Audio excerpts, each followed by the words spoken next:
नमस्कार दोस्तों। हम राष्ट्रीय समसामयिक की इस सीरीज में आए हुए हैं और पहली जो क्लास थी वो हमने ली थी दिसंबर महीने में। अब जनवरी चल रहा है, ये सेकंड क्लास है आज। ये कक्षाएं हमारे उन सभी परीक्षाओं में काम की है जिसमें राष्ट्रीय समसामयिक पूछी जाती है, चाहे वो सब इंस्पेक्टर की परीक्षा हो, चाहे आरएएस की परीक्षा हो, चाहे स्कूल व्याख्याता की परीक्षा हो। उन सभी में ये काम की है जहाँ-जहाँ स्कूल जहाँ-जहाँ नेशनल करंट अफेयर्स पूछा जाता है, नेशनल इश्यूज पूछे जाते हैं, उन सब जगह पे यह बेहद उपयोगी क्लासेस रहेगी। हम 2 सीरीज चला रहे हैं अभी, राजस्थान की और नेशनल की। अब जस्ट कुछ दिन बाद में इंटरनेशनल भी हम स्टार्ट कर देंगे। तो बात को शुरू करता हूँ नेशनल करंट अफेयर्स। इसके हमारे जो सोर्स हैं वो प्रेस इन्फॉर्मेशन ब्यूरो है। इसके अलावा नेशनल और इंटरनेशनल जितने भी डेली न्यूज़पेपर हैं उसको भी हमने एज ए सोर्स रखा है। तो काफ़ी कुछ चीज़ें जो भी है बड़ी ऑथेंटिक है और इसके साथ-साथ में हमने कुछ इनपुट भी ऐड किए हैं साथ में, ताकि थोड़ा-सा वैल्यू एडिशन भी होता रहे। जो-जो महत्वपूर्ण बातें थी वो सारी चीज़ें हमने ले ली। पहले हम महत्वपूर्ण घटनाएँ लेंगे और उसके बाद में हम है वो पर्सन इन न्यूज़, जो व्यक्ति खबरों में रहे हैं, जो प्लेसेस खबरों में रहे हैं और जो खेल खिलाड़ी खबरों में रहे हैं, उन सबको हम देखेंगे। यह जो क्लास है यह 20 दिसंबर 2025 से करंट अफेयर्स को कवर करना शुरू करती है और 20 जनवरी 2026 तक के करंट को कवर कर रही है, नेशनल करंट को। अपनी क्लास नेशनल की 20 टू 20 ही आगे रहेगी और आप है वो साथ में जुड़े रहना, हम डेफ़िनेटली। तो यह 2026 का प्रयास है। 2025 में हमने राजस्थान करंट चलाया था। 26 में राजस्थान का करंट भी चल रहा है और साथ-साथ में हम इंटरनेशनल और नेशनल करंट भी चलाएँगे, ठीक है? हमारी पहली जो खबर है, वो है जो कॉमनवेल्थ स्टेट हैं, राष्ट्रमंडल देश। राष्ट्रमंडल देश बेसिकली उन देशों को कहा जाता है, जो कभी यूनाइटेड किंगडम के ब्रिटेन के अधीन रहे थे। उन देशों को कॉमनवेल्थ कंट्रीज़ कहा जाता है।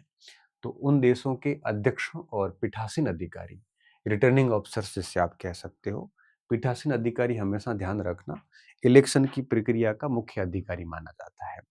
जब जब भी इलेक्शन होते हैं, चाहे विधानसभा के चुनाव हो, चाहे लोकसभा के चुनाव हो, जब मतदाता मतदान का प्रयोग करने के लिए अंदर प्रवेश करता है, तो सबसे पहले उसको पीआरओ मिलता है, प्रिसाइडिंग ऑफिसर जिसे हम कहते हैं। तो पीठासीन अधिकारी का संबंध सीधे-सीधे तौर पे किससे आता है? चुनाव प्रक्रिया से आता है। का 28वां सम्मेलन, तो सम्मेलन जो है वो 2026 सीएसपीओसी बोला गया इसको।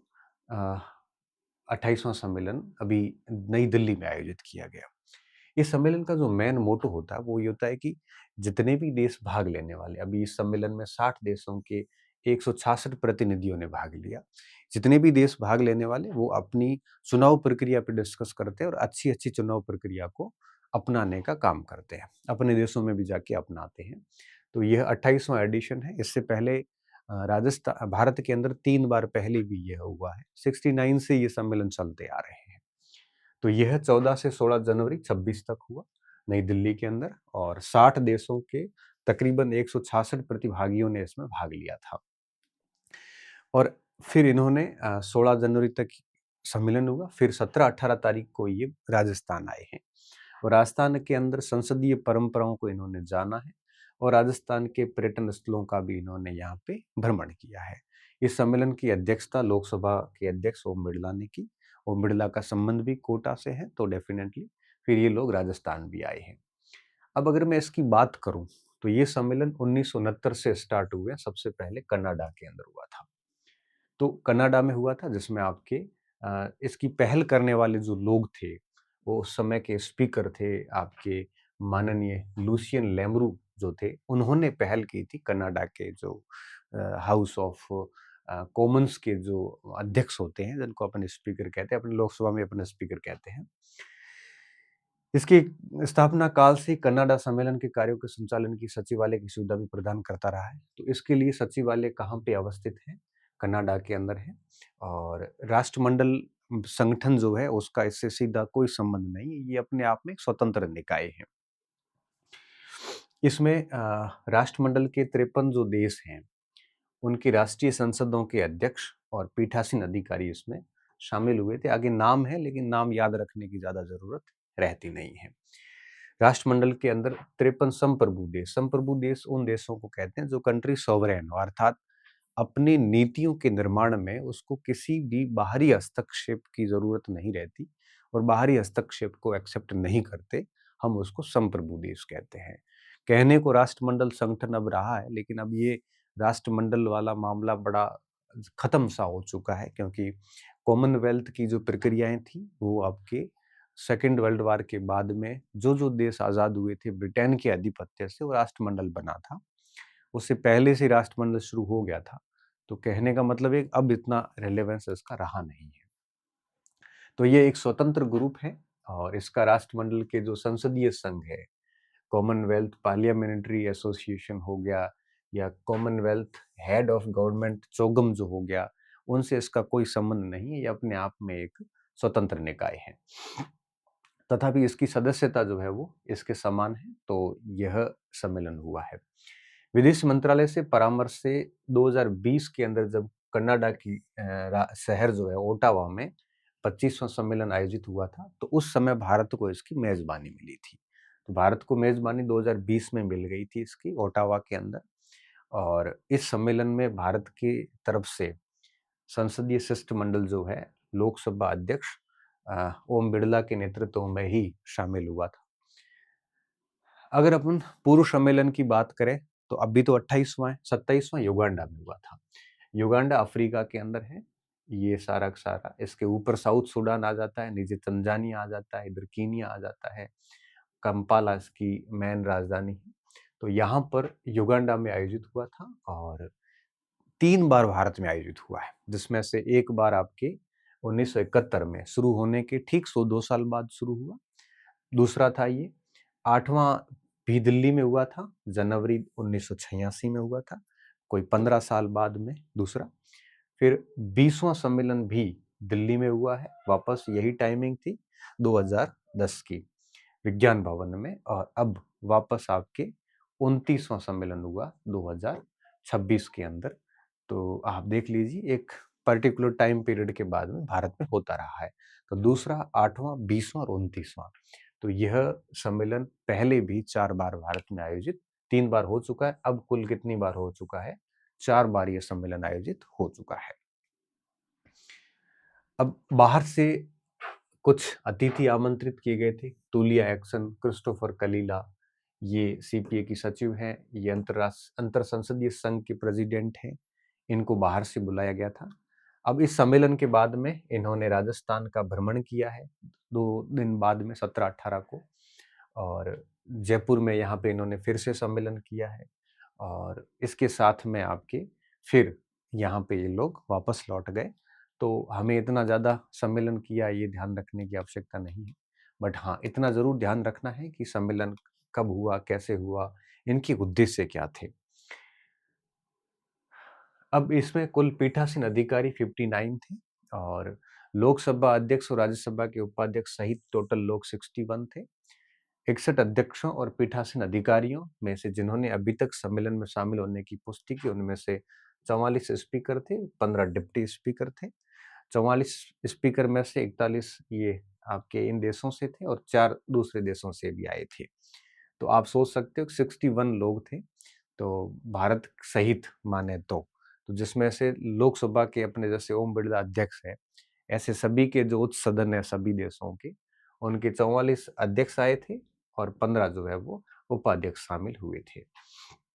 अगर सदस्यों की बात करेंगे तो इसमें अफ्रीका के 18 देश इसमें सदस्य हैं और एशिया के 4 देश, बांग्लादेश, पाकिस्तान, मालदीव और श्रीलंका इसमें सदस्य हैं। और अगर अफ्रीका की बात करें तो इसमें आपके बोत्सवाना, नामीबिया वगैरह, ये अफ्रीका की कंट्रीज है, टोटल 18 जो इसकी सदस्य है।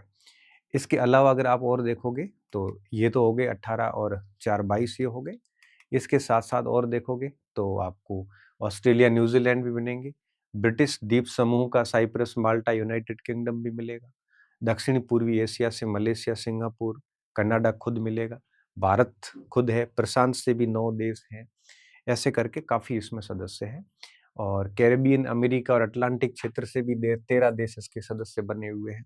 सारे सदस्यों को याद रखने की ज़रूरत नहीं है, थोड़ा-सा याद रख लेना कि भी 13 ये हो जाएँगे और इसके साथ में 9 ये हो गए। 13 और 9 आपके 22 हो गए, 23वां देश, फिर कनाडा 24, 25, 26, 26 और 3 29, 29 और 2 हो जाएँगे आपके 31, 31 और 4 हो जाएँगे 35, 35 और 18 हो गए आपके 53, ठीक है? 35 और 10 45, 45 और 8 53। तो 53 कंट्रीज़ जो है का इसमें एक प्रकार से प्रतिनिधित्व था, शायद ये बात आगे लिखी हुई भी थी हमारी तरफ से। हाँ, ये 53 देश इसमें शामिल रहेंगे, ये बात पहले भी लिखी थी। तो ये पूरा का पूरा कॉमनवेल्थ अध्यक्ष और पीठासीन अधिकारियों का, पीठासीन अधिकारी यहाँ पे जो लिखा हुआ है, मैं थोड़ा-सा अपने आप को वापस करेक्ट करता हूँ। यहाँ पे पीठासीन अधिकारी चुनावी प्रक्रिया से नहीं लिया है, बल्कि लोकसभा के अंदर जो भी अध्यक्षता करता है, जब सदन चल रहा होता है, तो वो उस हिसाब से पीठासीन लिया है इन्होंने इस प्रकार से। तो ये सम्मेलन जो है हुआ 28वां सम्मेलन भारत के अंदर। दूसरी खबर है राहवीर। राहवीर का मतलब होता है राह और वीर। राह का मतलब रास्ता और वीर का मतलब हो गया बहादुर, उत्साही। होता क्या है कि जब भी किसी का एक्सीडेंट हो जाता है, कोई दुर्घटना हो जाती है, तो बचाने के लिए कई बार लोग हिम्मत नहीं कर पाते, क्योंकि फिर कोर्ट, कचहरी, पुलिस सबको जवाब देना पड़ता है। और आपको पता है कि दुर्घटना के बाद का 1 घंटा जो होता है वो गोल्डन आवर कहलाता है। स्वर्णिम काल होता है उस मरीज के लिए, उस समय उसको बचाया जा सकता है। तो ऐसी स्थिति में सरकार ऐसे लोगों को प्रमोट करने के लिए राहवीर योजना लेके आई, जिसमें अगर कोई घायल की मदद करता है, उस व्यक्ति को राहवीर कहा जाएगा। ठीक है? तो सड़क दुर्घटना के दौरान अजनबी को अस्पताल जो ले जाते हैं, उसको राहवीर कहा गया है, राहगीर की जगह। और गंभीर चोट लगने के बाद पहला घंटा गोल्डन आवर कहलाता है, और जो चिकित्सकीय सहायता के लिए बहुत ज़्यादा महत्वपूर्ण होता है। तो इस योजना के तहत कोई भी अगर पीड़ित की मदद करेगा, तो उसको 25,000 रुपए का पुरस्कार दिया जाएगा। और राहगीर बनने के लिए किसी भी प्रशिक्षण या उसकी आवश्यकता नहीं है। कोई भी व्यक्ति उसको उठा के हॉस्पिटल तक ले जा सकता है, और ऐसे व्यक्ति को भर्ती करने के बाद राहगीर वहाँ से जाने के लिए भी स्वतंत्र रहेगा। उसके किसी भी प्रकार का उससे कोई पेमेंट नहीं माँगा जाएगा, ना उसको पुलिस वगैरह कोई परेशान करेगी। डिज़ाइन लिंक्ड इंसेंटिव, ये जो आपके पूरा का पूरा सिस्टम है, इंसेंटिव है, इसका संबंध आपके इलेक्ट्रॉनिक्स एंड सूचना प्रौद्योगिकी मंत्रालय से रिलेटेड है। तो आपको पता है कि वर्तमान का जो दौर है और जो भविष्य का दौर है, ये चिप से संबंधित है। आपको पता है कि हर कंप्यूटर से लेके, फ़ोन से लेके, अब आज ये जो चल रहा है रिमोट, इसमें भी चिप है। हर चीज़ चिप से जुड़ी हुई है। तो इस चिप जो है, भारत में इसकी बहुत ज़्यादा ज़रूरत है। तो एक आत्मनिर्भर और वैश्विक स्तर पर प्रतिस्पर्धी चिप डिज़ाइन और इकोसिस्टम बनाने के लिए इसको शुरू किया गया है। तो डिज़ाइन लिंक्ड इंसेंटिव, जो भी इसकी कोई डिज़ाइन करेगा, उसको है वो भत्ते दिए जाएँगे, उसको प्रमोट किया जाएगा। इसमें अंदर कौन आ सकता है इस योजना में? कंपनियों को सेमीकंडक्टर डिज़ाइन के कुछ खर्च का 50% तक पैसा मिलेगा, जिसकी अधिकतम सीमा 15 करोड़ रुपए है। ठीक है? मतलब कोई भी कंपनी अगर ये डिज़ाइन का काम करती है, तो गवर्नमेंट उसको टोटल खर्चे का 50% रुपए देगी। हाँ, अधिकतम 15 करोड़ रुपए देगी। इसका सीधा-सीधा मतलब ये होता है कि ऐसा नहीं हो कि आपने 50 करोड़ का खर्चा है, तो आपको 25 करोड़ मिलेंगे, नहीं। अधिकतम 15 करोड़ देंगे, और अगर आपका खर्चा जैसे 30 करोड़ से कम आया हुआ है, तो उस स्थिति में आपको 50 करोड़ मिल जाएगा, सॉरी 15 करोड़ मिल जाएगा, 50% मिल जाएगा। इसका लाभ क्या है? तो घरेलू जो कंपनियाँ, स्टार्टअप है, एमएसएमई है, या भारतीय जो कंपनियाँ हैं, उनको इसका फ़ायदा मिलेगा, अच्छी अपॉर्च्युनिटी मिलेगी, ठीक है? हाल ही में ये चर्चा में क्यों आया है? तो 2 जनवरी 2026 को इस योजना के माध्यम से 16 चिप टैप आउट पूरे हुए, 6 चिप्स का निर्माण किया गया। तो इस योजनाओं के माध्यम से अब तक 1000 से अधिक विशिष्ट इंजीनियरों को प्रशिक्षित भी किया जा रहा है, और स्वदेशी सेमीकंडक्टर सामग्री और बौद्धिक संपदा, सेमीकंडक्टर से ही चिप बनता है। सेमीकंडक्टर धातु की गुण होता है एक प्रकार से, और जो इंटेलेक्चुअल प्रॉपर्टी को बढ़ावा देकर इस योजना का लक्ष्य विदेशों से होने वाली तकनीकी आयात को कम करना। देखिए, आज हर बात में आप देखो, छोटी-छोटी चीज़ पे अमेरिका धमकी दे देता है, हम टैरिफ लगाएँगे, हम ये करेंगे। इससे बचने का तरीका क्या है? इसे आज अचानक से नहीं बचा जा सकता। इससे बचने का सीधा तरीका ये है कि आप धीरे-धीरे आत्मनिर्भर होते जाओ। जो सामग्री वहाँ से मंगवाते हो उनको अपने देश में ही स्वदेशी जो मैन्युफैक्चरर है उसको प्रमोट करो। उसको आप लगातार प्रमोट करोगे तो उसका परिणाम क्या निकलेगा कि हम दूसरे देशों पे डिपेंड नहीं होंगे। अगर डिपेंड नहीं होंगे तो टैरिफ हमें बहुत अधिक प्रभावित नहीं कर सकता। तो ऐसी चीज़ों के लिए जो भविष्य की तकनीकी जो ज़्यादा ज़रूरतें होने वाली है, उन पर आत्मनिर्भर होना ज़रूरी है और इस हेतु यह योजना जो है वो लाई गई है। इस योजना के अंतर्गत वीडियो सर्विलांस है, डांट डिटेक्शंस है, एनर्जी मीटरिंग है, सैटेलाइट संचार जैसे 24 परियोजनाओं को मंजूरी दी गई। पिछली बार जो पेपर बना फर्स्ट ग्रेड का, उसके अंदर लगभग सारे प्रश्न जो है वो पीआईबी से आए थे, पोस्ट प्रेस इंफॉर्मेशन ब्यूरो से।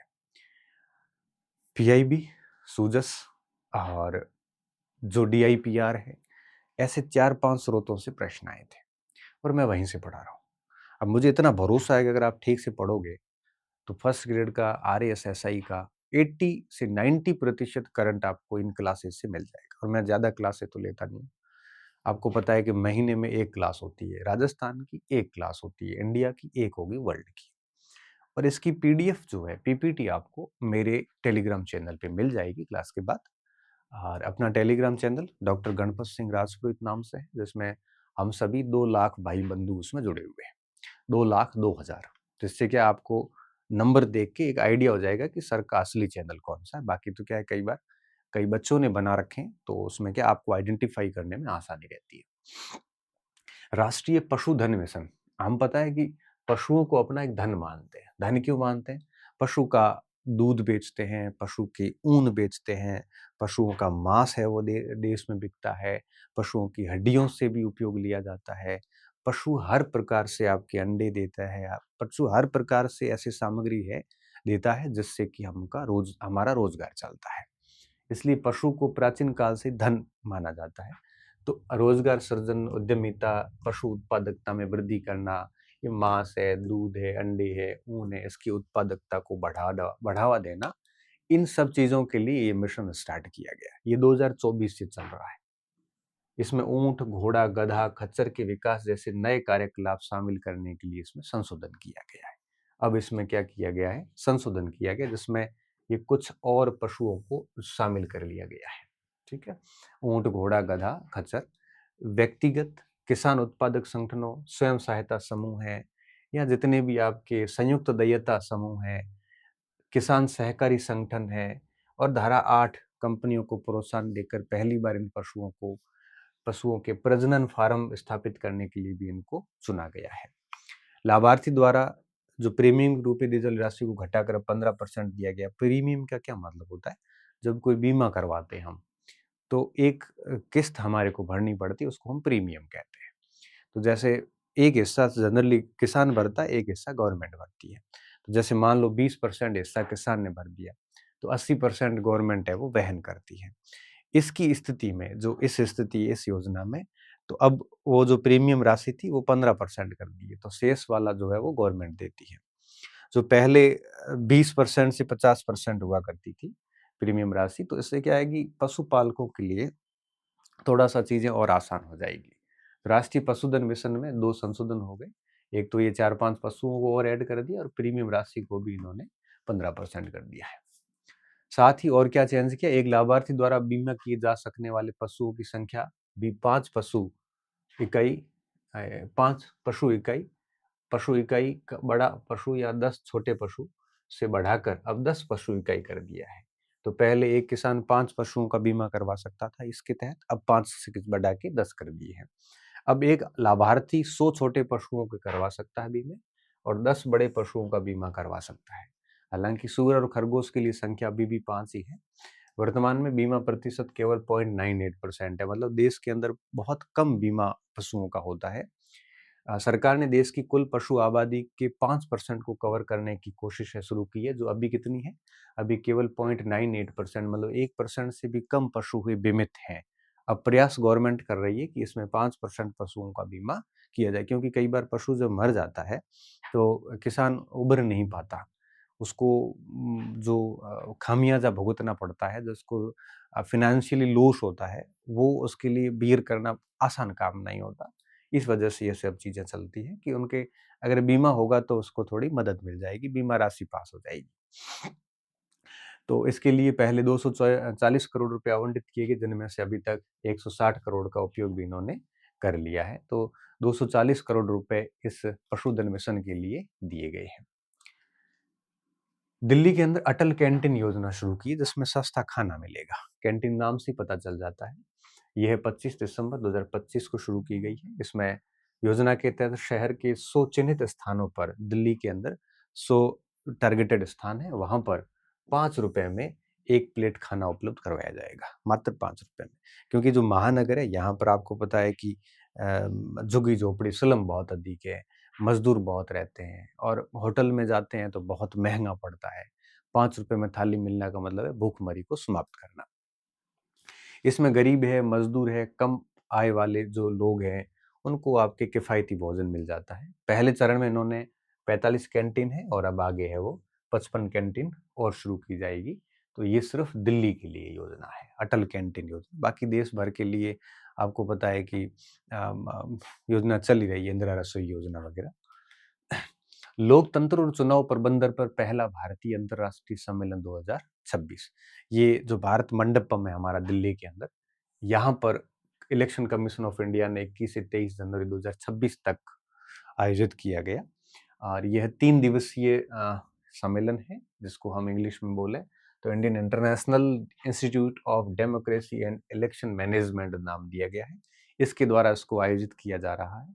नाम से सारा पता चल रहा है कि लोकतंत्र और इलेक्शन मैनेजमेंट, क्योंकि पूरी दुनिया के लिए एक ये अध्ययन का विषय है कि इतने बड़े देश जहाँ पे तकरीबन 150 करोड़ की आबादी हो, दुनिया का सबसे बड़ा लोकतंत्र, दुनिया में सबसे अधिक मतदाता, सबसे अधिक इलेक्शंस प्रक्रियाएं यहाँ पे होती है, और उसमें भी इतना जागरूक मतदाता नहीं है उसके बावजूद भी।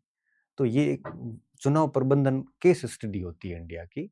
इस वजह से इसमें ऐसा करवाया जाता है, ताकि दुनिया को पता चले कि हम लोगों का लोकतंत्र और किस तरह से हम है वो इलेक्शन मैनेजमेंट करते हैं। इसमें दुनिया भर के इन संगठनों के लगभग 100 प्रतिनिधि आते हैं, यहाँ पे आए थे, और कई सारे एकेडमिक एक्सपर्ट्स, विदेशी दूतावासों से भी आए थे, इंटरनेशनल ऑर्गेनाइजेशन से भी आए थे। ये सारे के सारे लोग यहाँ पे आए थे, और भारत की लोकतंत्र और चुनाव प्रबंधन पर इन्होंने एक प्रकार से डिस्कस करते हैं, अपने सुझाव भी देते हैं, ताकि हमारा चुनाव प्रबंधन जो है और बेहतर हो। कलई 11, कलई पहले से चल रही एक योजना, 11 नहीं, कलई सेकंड है। यह आपके अरुणाचल प्रदेश के अंदर एक नदी चलती है, आपके लोहित नदी, जो ब्रह्मपुत्र की सहायक नदी है, उसके ऊपर ये हाइड्रो पावर प्रोजेक्ट बनाया जा रहा है। तो अरुणाचल प्रदेश में कितना है? 1200 मेगावाट का है, और ये जल विद्युत परियोजना है, हाइड्रो पावर प्रोजेक्ट है। नदी के ऊपर बनाते हैं, तो पानी की गति का यूज करके टरबाइन चलाते हैं, और टरबाइन से विद्युत बनती है। तो इसमें क्या है कि लॉस कुछ भी नहीं होता, पानी रिजर्व भी हो जाता है। अच्छा, ये रन ऑफ रिवर है। रन ऑफ रिवर का मतलब क्या होता है? बांध नहीं बनाना पड़ता। पानी जिस स्पीड से जा रहा है उसके बीच में आपके एक प्रकार से ऐसे इंस्ट्रूमेंट लगा लिए जाते हैं, टरबाइन लगा लिए जाते हैं, जो आपके गति का यूज करके चलते रहते हैं, और इससे टरबाइन चलने से विद्युत बनती है। किस नदी पे है? लोहित नदी पे है। कहाँ पे? अरुणाचल प्रदेश में। और इसको, ये अरुणाचल प्रदेश के अर्जा जिले के अंदर है, हवाई गांव में, और India limited, THDC India limited द्वारा इसको क्रियान्वयन किया जाएगा। ये रन ऑफ रिवर है, मतलब नदी की स्पीड का यूज करेंगे, अलग से बांध बनाने की जरूरत नहीं रहती है, जिसमें नदी के प्राकृतिक प्रवाह का उपयोग करके और बिजली उत्पादन किया जाएगा। इसमें एक सीमित जल भंडारण होता है, ज्यादा इसको स्टॉक नहीं किया जाता, और लोहित नदी ब्रह्मपुत्र नदी की एक सहायक नदी है। शांति विधेयक, Shanti, sustainable harnessing and advancement of nuclear energy for transforming India, इसको शॉर्ट में कहा गया शांति। अगर मैं इसका हिंदी में पढ़ूं तो सतत परमाणु ऊर्जा उपयोग और विकास, भारत रूपांतरण, तो भारत के अंदर जो विद्युत उत्पादन है, जो परमाणु एटॉमिक एनर्जी है, उसका उपयोग इस प्रकार से हो कि ज़रूरतें भी पूरी हो जाए और एटॉमिक का ज़्यादा यूज़ भी नहीं हो कि उसकी कमी आ जाए। तो इस हेतु ये शांति विधेयक लाया गया है। 21 दिसंबर 2025 को इसको मंजूरी भी मिल गई। क्या इसके प्रावधान हैं? तो भारत की जो निजी कंपनियां हैं, प्राइवेट कंपनी है और विदेशी संस्थाएं जो है, उनको परमाणु संयंत्रों का निर्माण, स्वामित्व, संचालन करने का अधिकार देना है। परमाणु संयंत्र संचालन में अब तक चले आ रहे जो एनपीसीआईएल, न्यूक्लियर जो power corporation of India limited है, इसके एकाधिकार को समाप्त कर दिया गया है। मैं आपको बात बताऊं, पहले क्या होता था? पहले जितना भी न्यूक्लियर था, वो सारा का सारा एनपीसीआईएल के अंडर में था। एनपीसीआईएल आगे सप्लाई करता था सब जगह से यूरेनियम को, है ना। यूरेनियम है, थोरियम है, ये सारे के सारे क्या परमाणु ईंधन है, परमाणु खनिज है, जहां से लाइट बनाई जाती है। तो ये सारा एकाधिकार nuclear power corporation of India limited के पास में था। तो अभी तक क्या गवर्नमेंट के पास में था, अब थोड़ा सा निजी कंपनियों को इन्होंने शामिल किया शांति विधेयक के तहत। अब निजी कंपनियां जब इसमें आएगी तो ऐसा माना जाता है कि और बेहतर तरीके से काम है वो किया जा सकेगा। इवन विदेशी संस्थाएं भी अब इसमें आ सकती है। पहले केवल मोनोपोली हुआ करती थी गवर्नमेंट ऑफ इंडिया की, एनपीसीआईएल की। अब निजी कंपनियों को भी इसमें शामिल कर लिया गया है। डीआरडीओ, इसकी स्थापना 1958 में हुई थी, ठीक है। डिफेंस रिसर्च डेवलपमेंट ऑर्गेनाइजेशन, ठीक है। तो डिफेंस रिसर्च का मतलब क्या हुआ? रक्षा अनुसंधान और विकास विभाग है। और इसके अभी जो अध्यक्ष है वो डॉक्टर समीर कामता है। जनवरी 26 को इसकी स्थापना 58 स्थापना हुई थी और जनवरी 26 को इसके 68 वर्ष पूरे हुए। इसका जो ध्येय वाक्य है वह बलश मूलम विज्ञानम, बल के मूल में विज्ञान होता है। तो रक्षा मंत्रालय के लिए जो भी नए ड्रोन बनाने हो, नया रिसर्च करना हो, कैमरे बनाने हो, कोई हथियार बनाना हो, केमिकल बनाना हो, तो डिफेंस मिनिस्ट्री के लिए, सेना के लिए ये रिसर्च करते हैं। इनकी रिसर्च पहले सेना के लिए होते हैं, सिविलियन के लिए बहुत कम संभावना होती है कि बाहर आते हैं। यह विभाग भारत सरकार के रक्षा मंत्रालय के अधीन आता है। इसकी स्थापना 1958 में हुई थी और तकनीकी विकास प्रतिष्ठान, तकनीकी विकास और उत्पादन निदेशालय रक्षा विज्ञान संगठन का संयोजन करके इसको डीआरडीओ को नाम दिया गया था, जो राष्ट्र को शांति और युद्ध के दोनों स्थिति में मार्गदर्शन करता है। बलश से मूलम विज्ञानम इसका मेन है, वो मोटो है। तो डीआरडीओ काफी इंपॉर्टेंट पॉइंट है, तो इसका थोड़ा ध्यान रखना। बीच में तो प्रयास किया गया था कि डीआरडीओ को समाप्त कर दिया जाए, लेकिन अभी तक सब चीजें सही चल रही है। एरोनॉटिक्स 2047 राष्ट्रीय संगोष्ठी। अब एरोनॉटिक्स तो आपको पता है, इससे आपको इस तस्वीर से पता चल जाएगा कि एरोनॉटिक्स क्या है। जो भारतीय हमारा जो एयर स्पेस है, एयर स्पेस का मतलब होता है वायु क्षेत्र ऊपर वाला, इस एयर स्पेस से रिलेटेड जितनी भी टेक्नोलॉजी होती है सारी एरोनॉटिक्स कहलाती है। अब आज पता है आपको, आज जो युद्ध की तकनीकियां जो थी वो बदल गई है। आज की तारीख में थल सेना नहीं लड़ती, मोस्टली नहीं लड़ती, वायुसेना ही लड़ती है आपस में, ड्रोन आते हैं, करते हैं, ये सारी चीजें, सारा एरोनॉटिक्स है। 2047 के अंदर एरोनॉटिक्स भारत कहाँ तक पहुंचे, इस हेतु एक नेशनल सेमिनार का आयोजन किया गया। सीधी बात है, बेंगलुरु में ही होगा, क्योंकि एरोनॉटिक्स डिपार्टमेंट के मोस्टली काम कहाँ पे होते हैं? बंगलुरु में होते हैं। ये जनवरी 26 में हुआ है और एपी सिंह एयर मार्शल है जिन्होंने इसका उद्घाटन किया। और आधुनिक एरोस्पेस प्रौद्योगिकियों के विभिन्न पहलुओं का पता लगाना, ये सारा सारा इसमें एक कार्यक्रम था। इसमें celebrating 25 glorious years of light combat aircraft Tejas taking to skies, तो ये इसको फोटो लिया गया है यहाँ पे और इसके डायरेक्टर भी बैठे हैं। Former director unveiled by doctor Kota Haryana, ये भी बैठे हैं। ये पी सिंह है मेरे हिसाब से। तो ये थी बात। उसके बाद में है प्रलय मिसाइल। देखो मैंने कहा ना, डीआरडीओ का काम ही रक्षा मंत्रालय के लिए काम करना है। तो रक्षा मंत्रालय जो है उसके के अधीन डीआरडीओ ने एक मिसाइल विकसित की जिसका नाम है प्रलय। बात कब की है? 31 दिसंबर 2025 की। किसने करी? डीआरडीओ ने। किसने? ये छोटे-छोटे पॉइंट से पूछ लेते हैं कि निम्नलिखित में से कौन सा कथन सत्य नहीं है? फिर उसमें कथन आ जाते हैं। कथन क्या रहते हैं? कि प्रलय मिसाइल को डीआरडीओ ने विकसित किया। दूसरा कथन रहता है कि इसका जो प्रक्षेपण है, मतलब एक प्रकार से प्रयोग करते हैं हम कि भाई सही तरीके से काम कर रहा है कि नहीं कर रहा है, उसे हम प्रक्षेपण कहते हैं। यह उड़ीसा के तट से थोड़ा ही दूर लॉम्बर से, एक ही लॉम्बर से स्वदेशी रूप से 2 प्रलय मिसाइलों का सफल प्रक्षेपण किया गया। तो कहाँ पे किया गया? उड़ीसा में किया गया। विकसित किसने किया? डीआरडीओ ने किया।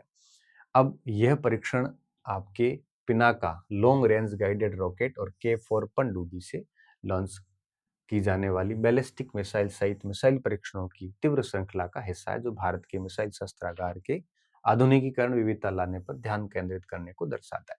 क्या करते हैं? जैसे अब ये मिसाइल है, ये प्रलय मिसाइल है, ठीक है। अब ये क्या करेंगे? इसको दागने के लिए या तो आप जल से दागोगे, या वायु से दागोगे, या स्थल से दागोगे। जल से दागने के लिए इन्होंने, इनके पास में के-4 था। के-4 पनडुब्बी है, उसके ऊपर इसका पूरा बनाया हुआ है। वहां से जल से ऊपर से दाग दिया, ठीक है। के-4 पनडुब्बी से दागा। नीचे से दागना पृथ्वी से, तो पिनाका आपको पता, आपने एक गाड़ी देखी होगी जिसके पीछे 10, 12, 15 ऐसे बड़े बड़े जगह बनी हुई थी, 12 जगह होती है। उन पिनाका में डाल के इसको है वो उड़ा दिया जाता है। तो इस तरह से इसको स्थल और जल दोनों में किया गया, और साथ में बैलिस्टिक मिसाइल सहित, ये मिसाइल बैलिस्टिक है, इसके तहत परीक्षण किया गया था। तो प्रलय मिसाइल एक ठोस प्रणोदक सतह से सतह पर मार करने वाली है, ठीक है। सतह से सतह पर मार करने वाली 150 से लेकर 500 किलोमीटर की दूरी तय कर लेती है ये, और अर्ध बैलिस्टिक मिसाइल है जिसकी पेलोड क्षमता 500 किलोग्राम से 1000 किलोग्राम है। रेंज, पेलोड, वारहेड इसके पास में, पेलोड क्षमता का मतलब होता है इसमें इतने किलो के, मतलब आप बारूद रख सकते हो। कितना? 350 से 1000 का। और इनकी स्पीड 7000, लगभग 7000 से 7500 किलोमीटर पर आवर के आसपास होती है इनकी। तो इस हिसाब से, इस स्पीड से ये लोग जाते हैं। तो प्रलय मिसाइल का थोड़ा ध्यान रखना। सांख्यिकी एवं कार्यक्रम कार्यान्वयन मंत्रालय, पहले हम केवल इसको स्टेटिस्टिक्स डिपार्टमेंट कहते थे, अब इसका नाम हमने चेंज कर दिया था बीच में, गवर्नमेंट ऑफ इंडिया ने, और नाम सांख्यिकी एवं कार्यक्रम कार्यान्वयन मंत्रालय दिया था। इसके नए लोगों और शुभंकर बनाने की एक ओपन कंपटीशन भी किया था गवर्नमेंट ने, और उस कंपटीशन के बाद में तय हुआ कि ये लोगो रहेगा जो आप अभी देख रहे हो, ठीक है। अब ये जो लोगो आप देख रहे हो, ये लोगो तैयार किया गया, इसके नीचे लिखा गया है डाटा फॉर डेवलपमेंट, ये बच्ची है, और सामने भारत के मैप आधारित ये डेटा लिया गया है, ठीक है। तो आगे देखते हैं, इसमें ये नया लोगो है। ये जनवरी 26 में नया लोगो अपनाया गया और मंत्रालय ने इसका अनावरण किया है, और अब इसमें आधिकारिक आंकड़ों की भूमिका को सुदृढ़ करने का प्रयास किया जाएगा। इस लोगो में अशोक चक्र है, एक तो आप देख रहे होंगे, सत्य, पारदर्शिता और सुशासन का प्रतीक है अशोक चक्र। इसके मध्य में स्थित रुपए का चिन्ह है, जो आर्थिक नियोजन, नीति निर्माण और राष्ट्रीय विकास में आंकड़ों की जो भूमिका है उसको रेखांकित करता है। और शुभंकर जो है वो सांख्यिकी प्रस्तुत किया, ठीक है। ये शुभंकर मंत्रालय के मूल जो मूल्य है उनको सटीकता और पारदर्शिता और डेटा आधारित शासन को दर्शाता है। भारत विश्व की चौथी सबसे बड़ी अर्थव्यवस्था बना, ठीक है। जापान नीचे आ गया, उससे पहले भारत है, ब्रिटेन है, जर्मनी है, ये इंडिया से आगे रहे हैं। सॉरी, भारत से आगे अमेरिका है, चीन है और जर्मनी है। अमेरिका की अर्थव्यवस्था 30.6 ट्रिलियन है, और चीन की अर्थव्यवस्था 19.4 ट्रिलियन है। यूएसडी का मतलब होता है अमेरिकन डॉलर, और डॉलर दुनिया की करेंसी बना हुआ है। क्यों बना हुआ है, इसका वीडियो मैं थोड़े दिन पहले डाला था कि डॉलर इतना पावरफुल क्यों है, इसी यूट्यूब चैनल पे है। तीसरे नंबर पे जर्मनी है, और चौथे नंबर पे भारत है, जिसकी अनुमानित जो आपके जीडीपी है भारत की, वो ये 5 ट्रिलियन, देखो मैं बताता हूँ यहाँ पे, ये 30 ट्रिलियन 19, ये 4.74, इंडिया की 4.127 और जापान की है 4.186। तो मतलब जर्मनी, भारत और जापान तीनों की लगभग लगभग बराबर है। तीनों 4 ट्रिलियन के दायरे में है और इस हिसाब से हम देखते हैं भारत अगले 2.5 से 3 वर्षों में ऐसा माना जाता है कि जर्मनी को तीसरे स्थान से पीछे छोड़ने की स्थिति में आ जाएगा। उस समय तक हम 3.5 तक पहुंच जाएंगे, 7.3 ट्रिलियन तक हम पहुंचने की संभावनाएं हैं।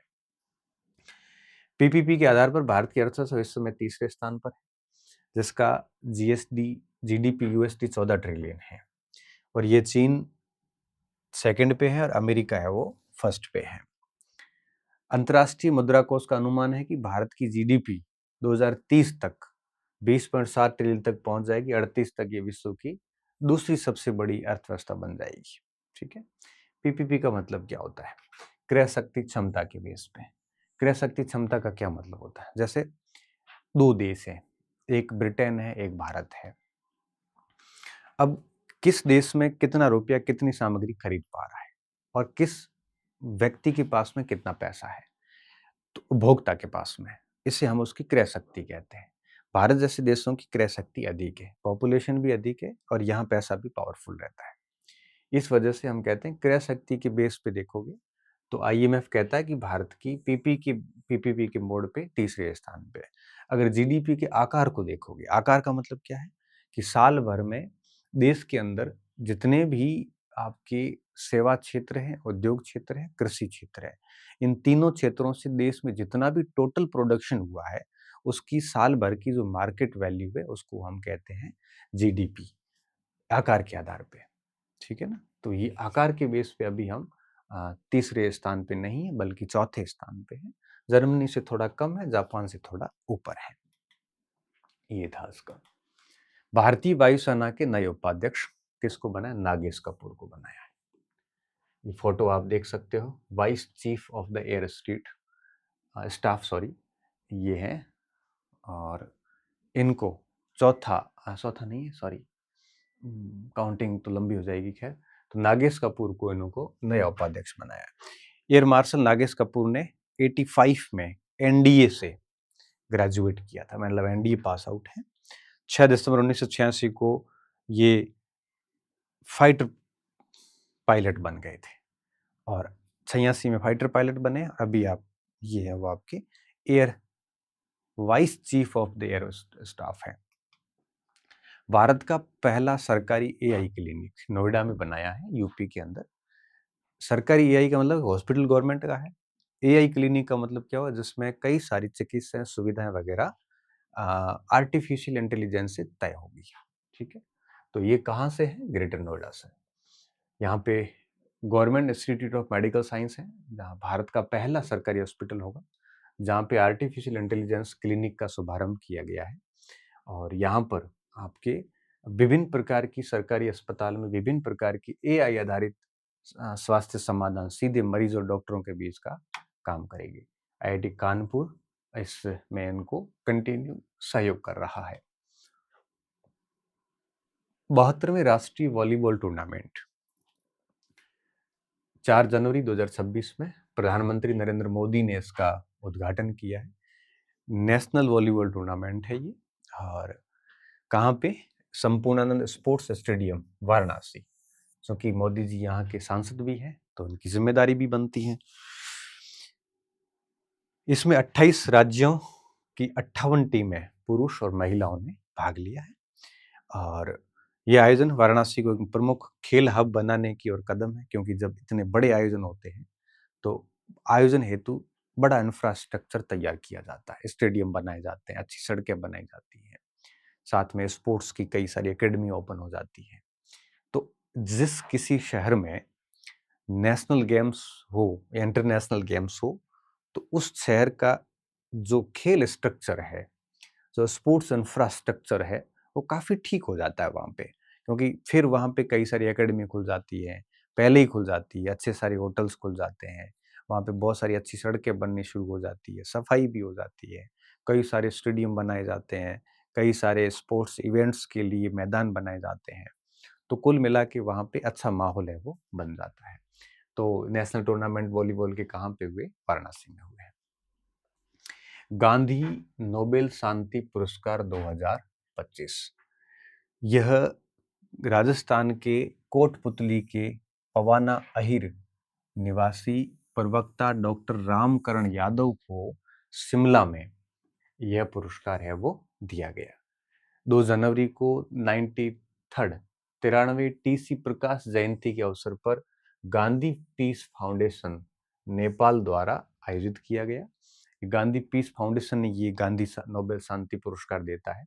उन्होंने ये सम्मान जो है हमेशा शिक्षा, सामाजिक सुधार और राष्ट्र निर्माण के कार्यक्रमों में भूमिका के लिए दिया जाता है।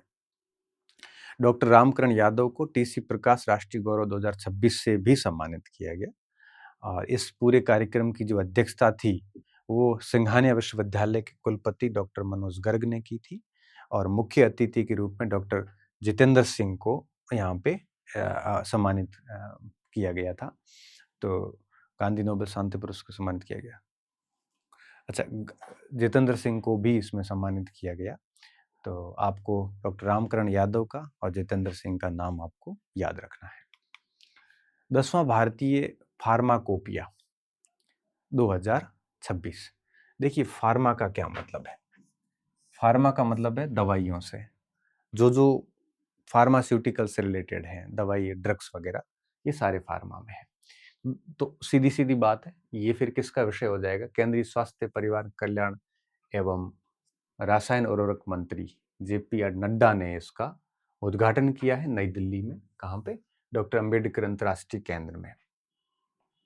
जनवरी 2026 की बात है और 2026 में यहाँ पे भारतीय फार्माकोपिया 121 नए मोनोग्राफ शामिल किए गए, जिसमें अब मोनोग्राफ की संख्या बढ़कर 3340 हो गई है। भारतीय फार्माकोपिया को अब वैश्विक दक्षिण के 19 देशों में भी मान्यता प्राप्त हो गई है। ठीक है, तो बहुत सारा डेटाबेस है और वैश्विक स्तर पर अभी भी भारत 123वें स्थान पे है। अभी यूं है कि मोनोग्राफ जो है और बढ़ाने की आवश्यकता है। ये मॉडल होते हैं एक टाइप से, तो और काम करने की आवश्यकता है। 10वां मोनो फार्माकोपिया जो है वो दिल्ली में आयोजित किया गया। पिपरवा के अवशेषों की अंतर्राष्ट्रीय प्रदर्शनी। देखो, पिपरवा वो स्थान है जब माना जाता है कि भारत का प्राचीनतम स्तूप हमें प्राप्त हुआ था, बौद्ध स्तूप। ऐसा माना जाता है कि महात्मा बुद्ध यहाँ पे कुछ समय रहे थे और उसके बाद में बुद्ध यहाँ रहे तो बुद्ध के अवशेष भी पिपरवा के स्तूप में थे और इनकी जब खनन किया गया, इसके ऊपर काम किया गया, तो क्लेक्सटन पेपे नामक एक व्यक्ति था ब्रिटेन का, वो यहाँ से अपने जो बुद्ध के अवशेष थे वो लेके ब्रिटेन संग्रहालय में चला गया था। अभी वापस गवर्नमेंट उसको भारत लेके आई है। तो इस अवसर में उन्होंने उन जो अवशेष थे उनकी अंतर्राष्ट्रीय प्रदर्शनी की गई। तो ये 3 जनवरी 26 को प्रधानमंत्री नरेंद्र मोदी ने नई दिल्ली के राय पिथौरा कल्चर, देखो राय पिथौरा का मतलब क्या है? दिल्ली के अंदर जो कुतुब मीनार है उसके पास में राय पिथौरागढ़ है और ऐसा माना जाता है कि राय पिथौरागढ़ के इस परिसर में ही ये सब चीजें बाद में कुतुबुद्दीन ऐबक ने गिरा के बनाई थी। राय पिथौरागढ़ जो है वो आपके पृथ्वीराज चौहान और इन चौहान वंशों का किला रहा हुआ था। लंबी चौड़ी कहानी है इतिहास की यहाँ पे। तो कल्चरल कॉम्प्लेक्स में भगवान बुद्ध से जुड़े अवशेषों को यहाँ पे प्रदर्शित किया गया। पिपरवा के अवशेष है। पिपरवा अभी यूपी में है और कुछ इतिहासकार ये भी कहते हैं कि पिपरवा नेपाल का भी हिस्सा है। तो अभी क्या है कि कुछ स्थान ऐसे हैं जिनको एग्जैक्टली आइडेंटिफाई नहीं किया कर पा रहे हम। इसका शीर्षक था the light and the lotus relics of the awakened one. Piprahwa अवशेषों को 100 से ज्यादा सालों बाद भारत वापस लाया गया है। ये बौद्ध धर्म के पुरातात्विक अध्ययन के लिए जरूरी है और अब इसको नेशनल म्यूजियम दिल्ली और कोलकाता के इंडियन म्यूजियम में संरक्षित किया गया है। पिपरवा उत्तर प्रदेश के अंदर एक बौद्ध साइट है। मैं कह रहा हूँ काफी बार ऐसा विवाद हुआ कि पिपरवा नेपाल में है, और क्योंकि कई बार क्या होता है कि हमें साहित्य में तो मिल जाता है लेकिन फिर हमें एग्जैक्टली पुरातात्विक साक्ष्य निकालना काफी मुश्किल हो जाता है कई बार। तो अभी ये पिपरवा ऐसा माना जाता है कि सिद्धार्थनगर में है, जहाँ भगवान बुद्ध ने कुछ समय व्यतीत किया था। 1898 में ब्रिटिश इंजीनियर ये क्लेक्सटन पेपे ने यहाँ पर स्तूप की खुदाई की थी। तो भगवान बुद्ध से जुड़े हुए कई अवशेष थे, वो उनको यहाँ से ले गया था, जो पहले कभी कलकत्ता में रखे हुए थे और पेपे के वंशजों के पास रहे, तो विदेश चला गया वो। तो 127 साल बाद जुलाई 25 में इन अवशेषों को वापस लाया गया। तो कुछ अवशेष पहले से कलकत्ता संग्रहालय में थे, अब जो आएंगे वो दिल्ली में पड़े हैं। तो ये था पिपरवा का, तो इसका थोड़ा सा ध्यान रखना। स्किल द नेशन चैलेंज, ठीक है। स्किल द नेशन चैलेंज का क्या मतलब हुआ? देखो, स्किल का मतलब आपको पता है, कौशल। कौशल विकसित करना राष्ट्रीय चुनौती बना हुआ है, इसमें कोई दोहराई की बात नहीं है। तो राष्ट्रपति कल्चरल सेंटर में जनवरी 26 को द्रौपदी मुर्मू राष्ट्रपति ने ये कार्यक्रम शुरू किया, जिसमें कौशल विकास और का मेन काम है, और उद्यमिता मंत्रालय इसको आयोजित कर रहा है। तो स्किल इंडिया मिशन के यानी स्किल फॉर रेडिनेस पहल का ये एक हिस्सा है। भारतीय महिला हॉकी टीम के हेड कोच सोजर्ड मारिन वापस बनाई गई है। पूर्व डच हॉकी प्लेयर और भारतीय महिला के कोच रहे सोजर्ड मारिन को भारतीय महिला हॉकी टीम का दोबारा कोच नियुक्त किया है। अब इनका कार्यकाल 2028 के लॉस एंजल्स ओलंपिक तक रहेगा। 2017 में भारतीय महिला हॉकी टीम के ये हेड कोच बनाए गए थे, अब वापस इसको बनाया गया है। इनकी फिल्म भी आई थी, द विल पावर। ये पूरी the inside story of the incredible turn around in Indian women's hockey, ये सजोड मरी ने, ठीक है, ये पूरा पोस्टर विमोचित हुआ था। समुद्र प्रताप तोप, ये एक ऐसी तोप है जो कोस्ट गार्ड के पास, इंडियन कोस्ट गार्ड के पास, और अभी तक जितनी भी तोपें थी उनमें से सबसे बड़ी तोप इंडियन कोस्ट गार्ड को कोई मिली है, तो ये समुद्र प्रताप तोप मिली है। जनवरी 2026 को रक्षा मंत्री, क्योंकि इंडियन कोस्ट गार्ड जो रक्षा मंत्रालय के अधीन में आता है, राजनाथ सिंह ने गोवा में, कोस्ट गार्ड भारतीय तटों की सुरक्षा करता है, और दुनिया में आपको पता है कि भारतीय तट जो है वो एक अधिकतम देशों में से आता है, कनाडा और इनके बाद में। भारत का तट जो है 7516.6 किलोमीटर, जो अब तो नई व्याख्याओं के बाद और बढ़ गया है, उसकी परिभाषा चेंज हो गई है। समुद्र प्रताप शामिल कर दिया गया है। इसको बनाया किसने है? गोवा शिपयार्ड लिमिटेड ने बनाया है। 2 प्रदूषण नियंत्रण पोतों का निर्माण किया है जो प्रदूषण को नियंत्रित करेंगे। 60% से अधिक स्वदेशी घटक है इसमें, और कुछ चीजें विदेशों की भी इसमें शामिल की गई हैं। यह प्रदूषण नियंत्रण पोत है, ध्यान रखना, ये लड़ाकू पोत नहीं है, ये प्रदूषण नियंत्रक पोत है, जो भारतीय तट रक्षक बल के बेड़े का अब तक का सबसे बड़ा पोत है। तो इंडियन कोस्ट गार्ड का जो है वो ये पोत हो गया है जो प्रदूषण को नियंत्रित करेगा। इस जहाज का विस्थापन 4170 टन है, लंबाई 114 मीटर है लगभग, गति 22 समुद्री मील से अधिक रहेगी पर आवर। ये 7500 किलोवाट डीजल इंजन, ये देख रहे हो आप, इंडियन कोस्ट गार्ड लिखा हुआ है, भारतीय तट रक्षक बल, यह 7500 किलोवाट डीजल इंजनों द्वारा संचालित है, जो स्वदेशी रूप से विकसित नियंत्रण पिच प्रोपेलर और गियर बॉक्स द्वारा संचालित होते हैं। काफी अत्याधुनिक है ये है, ठीक है। प्रदूषण नियंत्रण है, वापस कह रहा हूं। जैनपोरा बौद्ध परिसर, ये इन दिनों कश्मीर में जब आपके कुछ क्षेत्रों की खुदाई हुई, तो कश्मीर के अंदर हमें एक ऐसी बौद्ध साइट मिली जिसका नाम है जैनपोरा, और माना जाता है कि कुषाण काल की है। तो हिस्ट्री जो बच्चे पढ़ते हैं उनको पता है कि कुषाण काल की एक बारामूला जिले के अंदर एक साइट मिली है जिसमें बुद्ध के अवशेष मिले, तकरीबन मान के चलिए कि यह 2000 वर्ष पुराने हैं, ठीक है। तो देखिए, जम्मू कश्मीर के बारामूला जिले के जैनपोरा गांव में 2000 वर्ष पहले का एक पूरा बौद्ध कॉम्प्लेक्स मिला है। कॉम्प्लेक्स में फिर स्तूप भी होता है छोटा मोटा, वहां पे कोई एक प्रकार से आप कह सकते हो कि विहार भी होता है। तो वो सारा कुछ उसमें शामिल था जो कुषाण काल से जुड़ा बताया जा रहा है। तो इस पे एक नई रोशनी डाली जा सकती है कि बौद्धों की विस्तार को लेकर। इसके अंदर स्तूप भी मिला है, मठ भी मिले हैं, दीवारों के अवशेष भी हैं, ठीक है।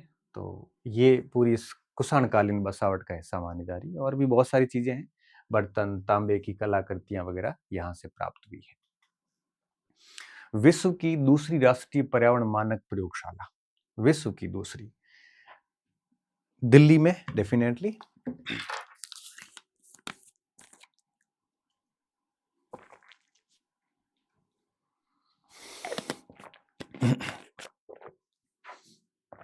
हम्म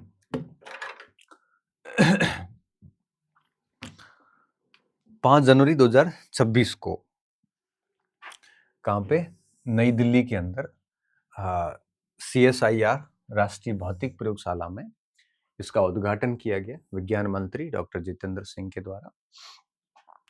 ये दूसरी राष्ट्रीय पर्यावरण मानक प्रयोगशाला है विश्व के 5वें सौर सेल एक ऐसी प्रक्रिया जिसके द्वारा उपकरण को इस प्रकार संयोजित किया जाता है स्वीकार्य सीमा के भीतर परिणाम प्रदान करें, तो उसका उद्घाटन किया गया है। खेलो इंडिया बीच गेम्स, बीच का मतलब तटीय खेल, 5 से 10 जनवरी 2026 तक दीव के घोघला बीच पर, दमन दीव है ना, उसके घोघला बीच पर दूसरे गेम आयोजित हुए, दूसरा संस्करण था ये।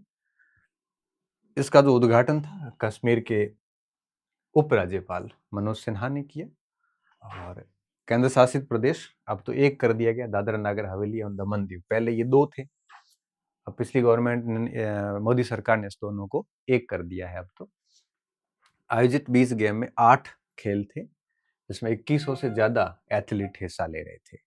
इसमें बीच वॉलीबॉल था, beach soccer and football, sepak takraw, beach kabaddi, pencak silat, open water swimming, mallakhamb, रस्साकसी। इनमें से 6 खेल पदक स्पर्धाएं हैं, जिनमें से कुल 32 स्वर्ण पदक दांव पर रहे। अब इनके रिजल्ट क्या रहे हुआ वो अगली क्लास में देखना पड़ेगा, ठीक है। सुप्रीम कोर्ट ने भूटान एपेक्स कोर्ट के साथ एग्रीमेंट किया है। एपेक्स कोर्ट का मतलब होता है देश का सर्वोच्च न्यायालय। तो हमारे देश के सर्वोच्च न्यायालय ने भूटान के सर्वोच्च न्यायालय के साथ में एक एग्रीमेंट किया है, ठीक है। ये भी 5 जनवरी 26 को हुआ है। दोनों के बीच में भूटान के 2 लॉ क्लर्क 3 महीने के लिए सुप्रीम कोर्ट द्वारा नियुक्त किए जाएंगे।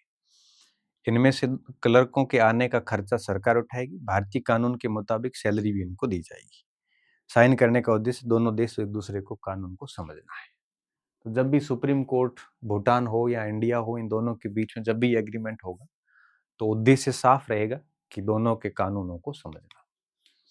ग्लोबल रिसर्च फाउंडेशन, GRF बोलते हैं हम इसको, और इसको लॉन्च किया है IIT मद्रास के अंदर विदेश मंत्री S जयशंकर ने, ठीक है। IIT मद्रास को विश्व का पहला बहुराष्ट्रीय विश्वविद्यालय बनाने की दिशा में कार्य करेगा, जिसमें वैश्विक रूप से जो ग्लोबल रिसर्च है, एजुकेशन है, इनोवेशन है, इनके क्षेत्र का विस्तार हो सकेगा। प्रारंभिक वैश्विक उपस्थिति इसमें USA, United kingdom, Germany, Dubai, Malaysia सहित कई, UAE मतलब दुबई मतलब, स्थापित की जाएगी। और इसमें ग्लोबल रिसर्च फाउंडेशन में कई शैल बनेगी, उसमें हर देश की अपनी शैल होगी। तो भारत के जो स्टूडेंट है वो दुनिया के बारे में रिसर्च कर पाएंगे। ये शैल कहाँ बनाई जाएगी? ये मद्रास यूनिवर्सिटी में बनाई जाएगी, ठीक है। ई-बिजनेस फॉर वीजा, इसके तहत चीन के कारोबारी भारत में विशेष व्यावसायिक कार्यों के लिए यात्रा करने हेतु आवेदन कर सकते हैं। इन कार्यों में मशीनरी की स्थापना और उसे चालू करना भी शामिल रहेगा। इसके लिए आवेदकों को दूतावास जाने या किसी एजेंट की सहायता लेने की आवश्यकता नहीं होगी, क्योंकि पूरा आवेदन सिस्टम कैसा रहेगा? ऑनलाइन रहेगा, ई बिजनेस है ना, इसलिए। इसको जारी होने में लगभग 45 से 50 दिन का समय लगेगा, और 6 महीने तक ठहरने की भी बिजनेसमैन को अनुमति रहेगी। तो ई बिजनेस फॉर वीजा, तो इस वीजा के माध्यम से आपको पता है गुणवत्ता निरीक्षण वगैरह ये सारी चीजें की जाएगी, और ये बात तो वैसे आई गई। तो ई बिजनेस फॉर वीजा किस देशों के बीच में है? भारत और चीन के बीच में, कि चीन का कोई भी व्यापारी यहाँ पे आ सकेगा और 6 महीने तक यहाँ पे रह के बिजनेस प्रक्रियाओं में हिस्सा ले सकेगा। पूर्व केंद्रीय मंत्री सुरेश कलमाड़ी का निधन। सुरेश कलमाड़ी कांग्रेस के वरिष्ठ नेता हुआ करते थे, और बाद में जब कॉमनवेल्थ गेम हुए थे तो उनका कॉमनवेल्थ गेम के अंदर घोटाले में भी उनका नाम रहा, लंबे समय तक नाम घसीटा गया। हालांकि कोई वर्डिक्ट तो नहीं आई, लास्ट तक भी घोटाला सिद्ध नहीं हुआ था। भारत के अंदर दिल्ली में 2010 में कॉमनवेल्थ गेम हुए थे, तो उसमें वो मेन सेक्रेटरी थे आयोजन के। तो कहते हैं कि उन्होंने खरबों करोड़ों अरबों रुपए वो खाए थे, लेकिन अभी तक जबकि इनकी डेथ हो चुकी है तो इनके ऊपर एक भी आरोप उस समय तक, मुझे जहां तक मेरी जानकारी है, सिद्ध नहीं हुआ था। जनवरी 26 को पूर्व केंद्रीय मंत्री कांग्रेस के नेता सुरेश कलमाडी का निधन हो गया। ये पूना से आते थे और 3 बार के सांसद चुने गए थे और 3 बार वो राज्यसभा में भी रहे, लोकसभा में भी 3 बार, मतलब 6 बार सांसद रहे। वो रेल मंत्री भी रहे हैं 95-96 में। 96 से 12 के बीच में इंडियन ओलंपिक कमेटी के अध्यक्ष भी रहे हैं और 2010 में जब दिल्ली में जो कॉमनवेल्थ गेम्स हुए उसमें चेयरपर्सन भी थे और 2000 से लेकर 2013 तक एशियाई एथलेटिक्स एसोसिएशन के अध्यक्ष भी रहे। 2015 में उन्होंने एसोसिएशन ऑफ आजीवन अध्यक्ष नामित किया गया। तो इस तरह से कई सारे महत्वपूर्ण पदों पर आप है वो रहे थे। 69th नेशनल स्कूल गेम्स हुए हैं, विभिन्न गेम्स हुए हैं। पंजाब के लुधियाना में 6 जनवरी को शुरू हुए और स्कूल नेशनल गेम्स होते हैं तो सभी स्टेट की टीम्स आती है, लड़के की और लड़कियों की टीम आती है।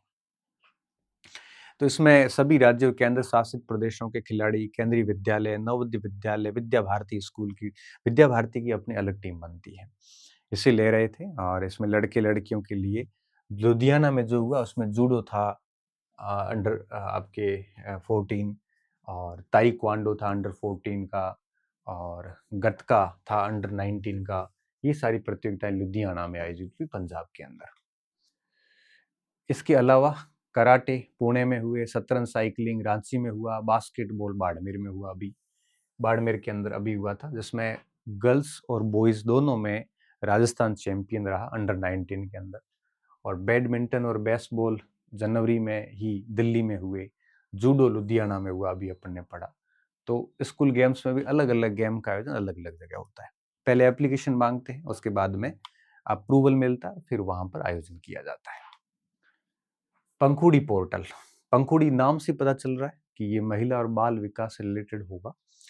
तो महिला और बाल विकास मंत्रालय ने पंखुड़ी नामक एक एकीकृत कॉर्पोरेट सामाजिक उत्तरदायित्व और साझेदारी सुविधा डिजिटल पोर्टल शुरू किया गया। इसका उद्देश्य क्या है? महिला और बाल विकास पहलों, जितनी भी जो वीमेन एंड चाइल्ड डेवलपमेंट के जो इनिशिएटिव लिए जा रहे हैं गवर्नमेंट के द्वारा, जैसे महिला और बाल के विकास की जो पहल की जा रही है, उनको आपस में कोऑर्डिनेट करना, उनमें आपके ट्रांसपेरेंसी लाना और जो भी इससे जो लाभ पाने वाले जो वर्ग है उनकी भागीदारी को सुदृढ़ करना। इस हेतु पंखुड़ी ऐप पोर्टल लाया गया। बहुत इंपॉर्टेंट पोर्टल है, प्रश्न परीक्षा में आने योग्य है कि पंखुड़ी पोर्टल का मेन उद्देश्य क्या है। तो महिला और बाल विकास से जुड़े हुए जितनी भी योजनाएं हैं उनको एकीकृत करना, उनमें आपके ट्रांसपेरेंसी लाना, उसमें आपके जो भी हितधारी है, लाभ पाने वाले हैं, उनको इससे जोड़ना। ये सिंगल विंडो सिस्टम है। सिंगल विंडो का मतलब होता है जहां पर एक ही पोर्टल पर सभी प्रकार की उससे जुड़ी हुई समस्याओं का समाधान हो जाता है, उसको बार बार दूसरे एप्लीकेशन पे जाने की जरूरत नहीं रहती। तो इसमें क्या होगा कि इस क्षेत्र से जुड़े हुए जितने भी व्यक्ति है, अनिवासी भारतीय है, एनजीओ है, CSR का जो फंड आता है वो है, उन सबको भी एक साथ लाना ताकि महिला और बाल विकास के पैसे भी हमारे को मिल सके। कहाँ से मिल सकते हैं? व्यक्ति कर सकते हैं, अनिवासी जो NRI वगैरह कर सकते हैं, एनजीओ से पैसे लिए जा सकते हैं। इन सारे क्षेत्रों को मिला के और महिला और बाल विकास का कार्य जो है वो किया जाएगा। राष्ट्रीय खनिज चिंतन शिविर 2026 खान मंत्रालय द्वारा गांधीनगर में यह शुरू किया गया और सीधा सीधा बिंदु है कि इसमें विचार विमर्श करना था, सेंट्रल और स्टेट के बीच में कोऑर्डिनेशन को बढ़ाना और साथ में विभिन्न प्रकार के जो खनन से संबंधित जो रूल्स एंड रेगुलेशन है या डेवलपमेंट है उस पर बात करना था। UID भारतीय विशिष्ट पहचान प्राधिकरण ने आधार शुभंकर का नाम क्या है, उदय, ये जारी कर दिया है। ठीक है, ये तिरुवनंतपुरम में आधार का शुभंकर जारी किया, जो लोगों के आधार सेवाओं की सरल जानकारी देने के लिए संचार का माध्यम है। यह पुरस्कार आयोजित किया गया था और इसके विजेता केरल के त्रिशूर के अरुण गोकुल ने पहला स्थान प्राप्त किया है, जबकि महाराष्ट्र के पुणे के इद्रिस दवाईवाला को द्वितीय स्थान है और गाजीपुर के निवासी कृष्ण शर्मा को तृतीय स्थान मिला है। ठीक है, भोपाल की रिया जैन ने शुभंकरण का नामकरण दिया है और उसको प्रथम स्थान प्राप्त हुआ है। तो और अब इस समय यूआईडीआई के अध्यक्ष नीलकंठ मिश्रा है और जो सीईओ है वो आपके भुवनेश कुमार है। ये अपडेट, प्रमाणीकरण, ऑफलाइन सत्यापन, जानकारी साझा करने, नई तकनीकियों को अपनाने जैसे सेवाओं को सरल बना। बाकी आधार कार्ड के बारे में आपको बहुत सारी जानकारी ऑलरेडी है। विकसित भारत यंग लीडर्स डायलॉग, ठीक है, विकसित भारत यंग लीडर डायलॉग। तो 9 से 12 जनवरी 2026 तक भारत मंडपम में विकसित भारत यंग लीडर डायलॉग आयोजित किया गया और ये दूसरा संस्करण है। नाम से पता चलता है कि विकसित भारत के लिए जो युवा नेता है उनके बीच में आपस में संवाद स्थापित करना। जिससे क्या होता है, नए नए आइडियाज आते हैं, नए नए आइडियाज को लागू करेंगे तभी हमें है वो विकसित भारत की ओर राह प्रशस्त होगी। इसे केंद्रीय युवा कार्यक्रम और खेल तथा श्रम रोजगार मंत्री डॉक्टर मनसुख मांडविया के नेतृत्व में आयोजित किया गया। इस डायलॉग का लक्ष्य क्या है? युवा नेताओं को विकसित भारत 2047 का लक्ष्य हासिल करने के नए विचार और समाधान पेश करने थे। ठीक है, बहुत सामान्य सी बात है। 15 से 29 वर्ष की आयु के युवाओं को विकसित भारत के लिए अपने विचारों को अमल में लाने के लिए राष्ट्रीय मंच प्रदान करना था। यहाँ यंग का मतलब है 15 से 30 साल के लोग, ये जो छात्र नेता वगैरह होते हैं ये। बाकी यंग लीडर तो बहुत है, लेकिन इसमें इनकी बात की गई है। पर्यावरणविद और वैज्ञानिक माधव गौडगिल, बहुत चर्चित रहे माधव गौडगिल। जब पश्चिमी घाट के संरक्षण की बात आई तो माधव गौडगिल को कमेटी इनके नेतृत्व में बनाई गई। माधव गौडगिल ने एजुकेशन में भी बहुत सारे काम किए थे। माधव गौडगिल काफी प्रख्यात पर्यावरणविद और यूं कहिए कि आपके साइंटिस्ट रहे हैं। तो इनका निधन हो गया 82 वर्ष की उम्र में। आप पर्यावरणविद और वैज्ञानिक थे। गौडगिल को विशेष रूप से पश्चिमी घाट, पूरी गौडगिल समिति बनी थी आपको याद हो तो, के लिए जाना जाता है। और इनको यूएनओ ने 2024 के अंदर चैंपियन ऑफ द अर्थ पुरस्कार भी दिया गया था, जो कि यूएन का सर्वोच्च पर्यावरण सम्मान है, चैंपियन ऑफ द अर्थ। पहला अंतरराष्ट्रीय स्पाइस रूट कॉन्फ्रेंस। स्पाइस का मतलब होता है मसाले और रूट का मतलब हो गया रास्ते, कॉन्फ्रेंस मतलब सम्मेलन। तो ये ऐसा सम्मेलन था जिसमें आपके जो मसाला मार्ग थे, ऐतिहासिक मसाला मार्ग कौन से थे? इंडोनेशिया से इंग्लैंड जाने वाला रास्ता, भारत के दक्षिणी भागों से बंदरगाहों से आपके यूरोप अमेरिका पहुंचने के रास्ते, ये सारे सारे स्पाइस रूट कहलाते हैं, के माध्यम से आपके सांस्कृतिक आदान प्रदान को पुनर्जीवित करना और भविष्य के लिए नए रास्ते खोजना इसका मेन मोटो था। इसमें भारत सहित 22 देशों के 38 प्रतिनिधियों ने भाग लिया था, जिसमें इतिहासकार भी थे, शिक्षाविद भी थे, नीति निर्माता भी थे और पर्यटन से जुड़े हुए लोग भी इसमें शामिल थे। विषय था एंशियंट ट्रेल्स न्यू जर्नीज। और केरल के पर्यटन विभाग और मुजरिस बंदरगाह यहाँ पे हेरिटेज प्रोजेक्ट ने मिलकर इसको आपके केरल के कहाँ पे, कोच्चि में इसका आयोजन किया गया था, क्योंकि स्पाइस रूट पे केरल आता था। ठीक है, तो इसके जरिए आपके नए रास्ते खोजे जाने थे ताकि और आगे भविष्य में इस संबंध में बढ़िया किया जा सके। मेन तो क्या है कि टूरिज्म है। भारतीय भाषाओं पर तीसरे अंतरराष्ट्रीय सम्मेलन 2026 का आयोजन हुआ है। ये उपराष्ट्रपति सीपी राधाकृष्णन ने दिल्ली के अंदर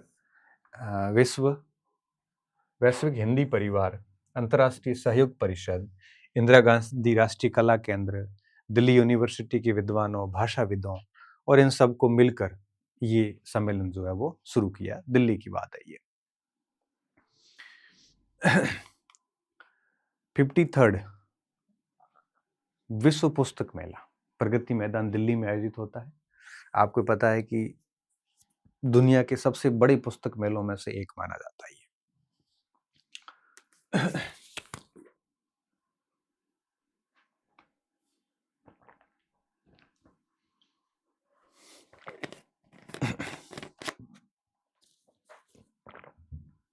हम्म।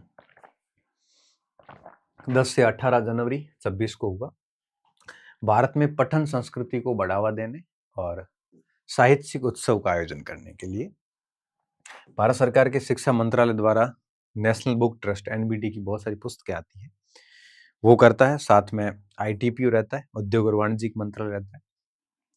भारत भर के जितने भी प्रकाशक वहाँ मौजूद रहते हैं, लेखक मौजूद रहते हैं, और बड़ी संख्या में किताबें वहाँ पे होती हैं। ये हर साल होता है। तो इसका 53rd एडिशन था ये। 4th महिला प्रीमियर लीग, ठीक है। जिस तरह से आईपीएल होता है उसी तरह से डब्ल्यूपीएल होता है।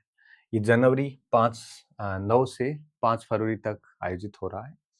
कुल 5 टीमें हिस्सा ले रही है। मुंबई इंडियंस ने पिछली बार खिताब जीता था 23 में, रॉयल चैलेंजर्स बैंगलोर 24 में जीता, और 25 का अभी 26 में आयोजित हो रहा है। राष्ट्रीय वस्त्र और मंत्रियों का सम्मेलन गुवाहाटी, असम में। डेट भली मत याद हो, स्थान याद रखना जरूरी है, कुछ उद्देश्य अगर चुनिंदा है तो। क्योंकि भारत का जो वस्त्र उद्योग है ये काफी इंपॉर्टेंट उद्योग है। सरकार प्रयास कर रही है कि हमारी जहां जहां पकड़ है उन उद्योगों को और प्रमोट किया जाए ताकि हमारे एक्सपोर्ट बढ़ेंगे, और एक्सपोर्ट अगर बढ़ेंगे तो हमें सीधी सीधी बात है कि हमें विदेशों से पैसा आएगा, तो हमारा जो बैलेंस ऑफ पेमेंट है वो भी अच्छा रहेगा, और हमारा बिल भी विदेशों को कम देना पड़ेगा, हमारे को फॉरेन करेंसी ज्यादा बढ़ेगी, तो फॉरेक्स भी अपना अच्छा हो जाएगा। ये 2 दिवसीय सम्मेलन था, वस्त्र मंत्रालय द्वारा असम की सरकार के सहयोग से शुरू किया था। इस सम्मेलन में देश के सभी राज्य और केंद्र शासित प्रदेशों के वस्त्र मंत्री और अधिकारियों ने भाग लिया था। तो दुनिया में जिस तरह से घरेलू और वैश्विक चुनौतियां हैं वस्त्र उद्योग के सामने, उन पर बात की गई, विचार विमर्श किया गया। ठीक है। 2030 तक हमारा $350 अरब का वस्त्र उद्योग बनाने का लक्ष्य है। अभी स्थितियां कितनी है? $100 अरब हम वस्त्र निर्यात करते हैं। तो होता क्या है कि वो देश और उन देशों की नीतियां अच्छी मानी जाती हैं, जिस देश की जो मजबूती होती है उसी पर वो काम करे तो एक्सपोर्ट अधिक होंगे, सीधी बात है।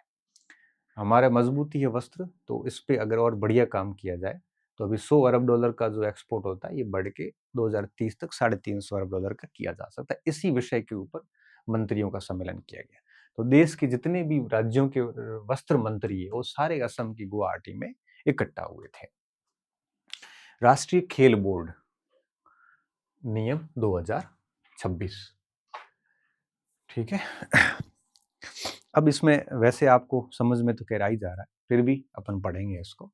तो जो भी खेल मंत्रालय है उसने एक अधिसूचना जारी करी, और केंद्र सरकार को कैबिनेट सचिव की अध्यक्षता में एक खोज सह चयन, खिलाड़ियों को खोजना और चयन करना, समिति गठित करने का अधिकार दिया गया। इस समिति में खेल सचिव होंगे, खेल प्रशासन में अनुभव रखने वाला एक व्यक्ति होगा, और राष्ट्रीय खेल पुरस्कार प्राप्त करने वाले 2 व्यक्ति होंगे।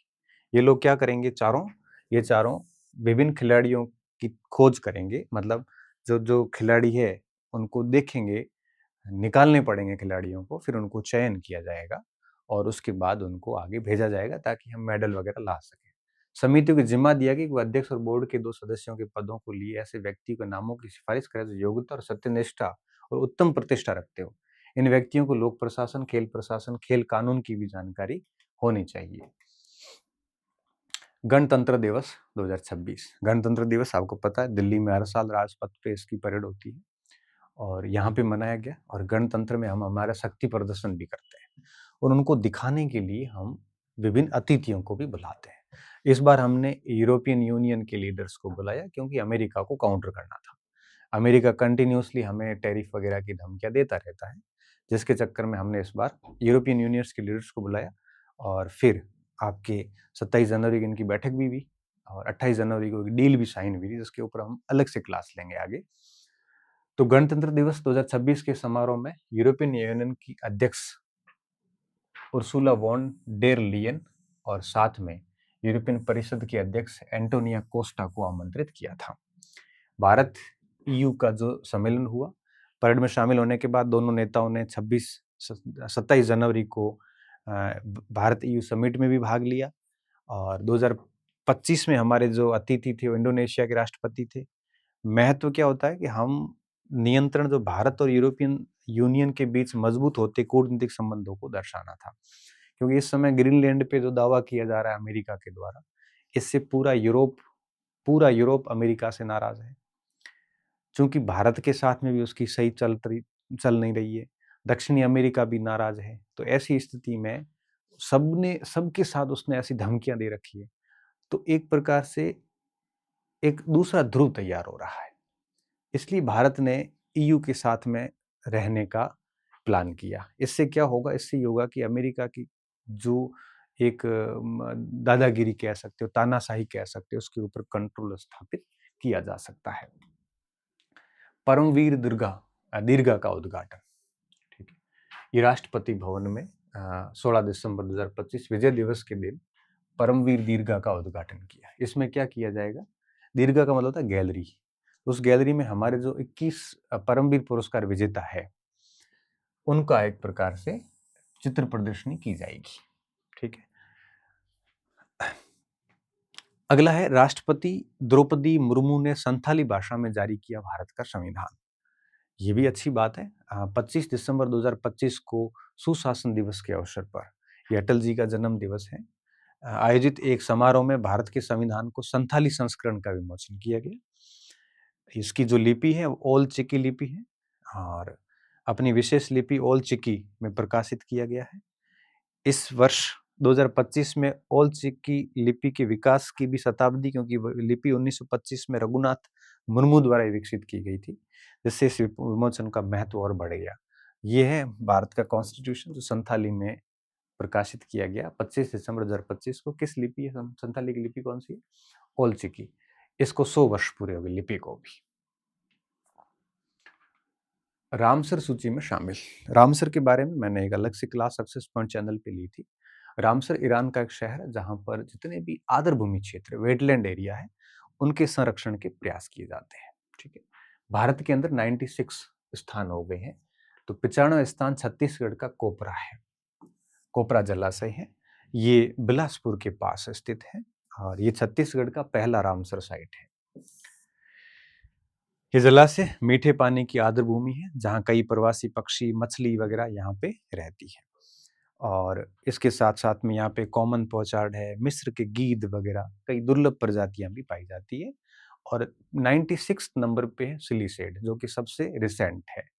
तो सिलीसेड भारत का 96 है, राजस्थान का 5वां है। राजस्थान के अंदर इससे पहले केवलादेव, सांबर, खींचन, मैनार, सिलीसेड, इसकी पूरी क्लास अलग से मैंने सक्सेस पॉइंट चैनल पे कोई 15 दिन पहले डाली थी। इसमें सिलीसेड को अच्छे से समझाया था। तो ये 5 है। तो राजस्थान में 5 हो गए, भारत में कितने हो गए? 26 हो गए हैं। सम्राट पेरुबिदुंगु मुथरैयार द्वितीय, ये तमिलनाडु के अंदर आपके, इनके ऊपर अभी 60 पैसे की एक 500 रुपए का एक डाक टिकट जारी किया है। और सीपी राधाकृष्णन ने पेरुबिदुंगु मुथरैयार द्वितीय, ये सुवर्ण मारन की स्मृति में डाक टिकट जारी किया है। ये मुथरैयार वंश के शासक हुए थे। 7वीं से 9वीं शताब्दी के दौरान इस वंश का शासन रहा है तमिलनाडु के अंदर। तो थोड़ा ध्यान रखना इतिहास के स्टूडेंट को। स्वदेशी K4 बैलिस्टिक मिसाइल का सफल परीक्षण किया गया। भारत ने 23 दिसंबर 25 को विशाखापट्टनम तट पर, ठीक है, के पास बंगाल की खाड़ी में K4 पनडुब्बी से प्रक्षेपित किया। K4 से इस बैलिस्टिक, K4 तो क्या प्लेटफॉर्म है, मिसाइलों को प्लेटफॉर्म से छोड़ा जाता है। ठीक है। तो इस मिसाइल को आपके सबमरीन थी, सबमरीन K4 से इसको लॉन्च किया गया। हम इसको submarine launched ballistic missile SLBM कहते हैं। SLBM जब भी नाम आता है ना, तब समझ जाया करो कि इसको कहाँ से लॉन्च किया है, सबमरीन से। सबमरीन समुद्र में तैरने वाली पनडुब्बी होती है, उसके ऊपर उसको लॉन्च किया गया। तो बैलिस्टिक मिसाइल है, इसको गिराने के लिए एंटी बैलिस्टिक होती है। ठीक है। यह परीक्षण भारत की दूसरी परमाणु पनडुब्बी INS अरिघात से किया गया। ठीक है। जो भारत की सेकंड स्ट्राइक क्षमता को अभेद करती है, इसको भी DRDO ने विकसित किया है। 3500 किलोमीटर दूर स्थित लक्ष्य को ये भेद सकती है और 2 टन परमाणु भी अपने साथ में ले जा सकती है। तो 3500 किलोमीटर ये मिसाइल जा सकती है। तो स्वदेशी नाम क्या है? K4, SLBM K4 से इसको किया गया।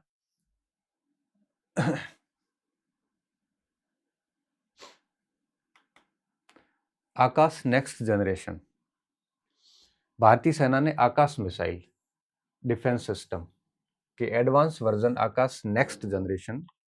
डिफेंस सिस्टम क्या होता है? जैसे शत्रु देश ने हमारे ऊपर मिसाइल अटैक किया तो डिफेंस सिस्टम क्या करता है, उसको डिटेक्ट करता है और सामने एंटी मिसाइल डाल के उसको ध्वस्त करता है। हमारे पास में कई डिफेंस सिस्टम है, पृथ्वी है, आकाश है, अश्विन है, और इसके अलावा रसिया से लिए हुए हमारे पास में कई सारे डिफेंस सिस्टम है। जो भारत पाकिस्तान की जो अभी बीच में जो जंग चली थी उसमें सारे डिफेंस सिस्टम के नाम आपने पढ़े होंगे। तो इसको आयोजित चांदीपुर इंटीग्रेटेड टेस्ट रेंज में इसका सफल परीक्षण किया गया। तो डीआरडीओ ने इसको विकसित किया, साथ में भारत डायनामिक्स लिमिटेड भी साथ में था। 96% इसके जो पार्टिकल्स है वो सारे भारत के खुद के हैं और बाकी 4% हमने विदेशों से लिए हैं। मारक क्षमता इसकी 60 किलोमीटर तक है, मतलब 60 किलोमीटर के दायरे में आएगी तो मिसाइल को गिरा देगा। ये ध्वनि की गति से 2.5 गुना तेज, 2.5 मैक की स्पीड से चलती है। अंशद्वीप स्वदेशी रूप से डिजाइन और निर्मित आपके एसडब्ल्यूसी पनडुब्बी रोधी उथले पानी के जहाज है। ये anti submarine warfare shallow water craft. Shallow water क्या होते हैं? उछला पानी, जिसकी गहराई अधिक नहीं होती, कम गहराई का पानी होता है, उसे शैलो वाटर कहते हैं कि जहाज। इसका नाम क्या है? अंशद्वीप है, जिसको चेन्नई में भारतीय नौसेना को सौंपा गया। इसको garden rich ship builders engineers Kolkata के द्वारा निर्मित किया गया और यह तीसरा युद्धपोत है नौसेना के पास में। इस जहाज का नाम कर्नाटक के कारवार तट पर एक अंशद्वीप है, उससे इसका नाम लिया गया है।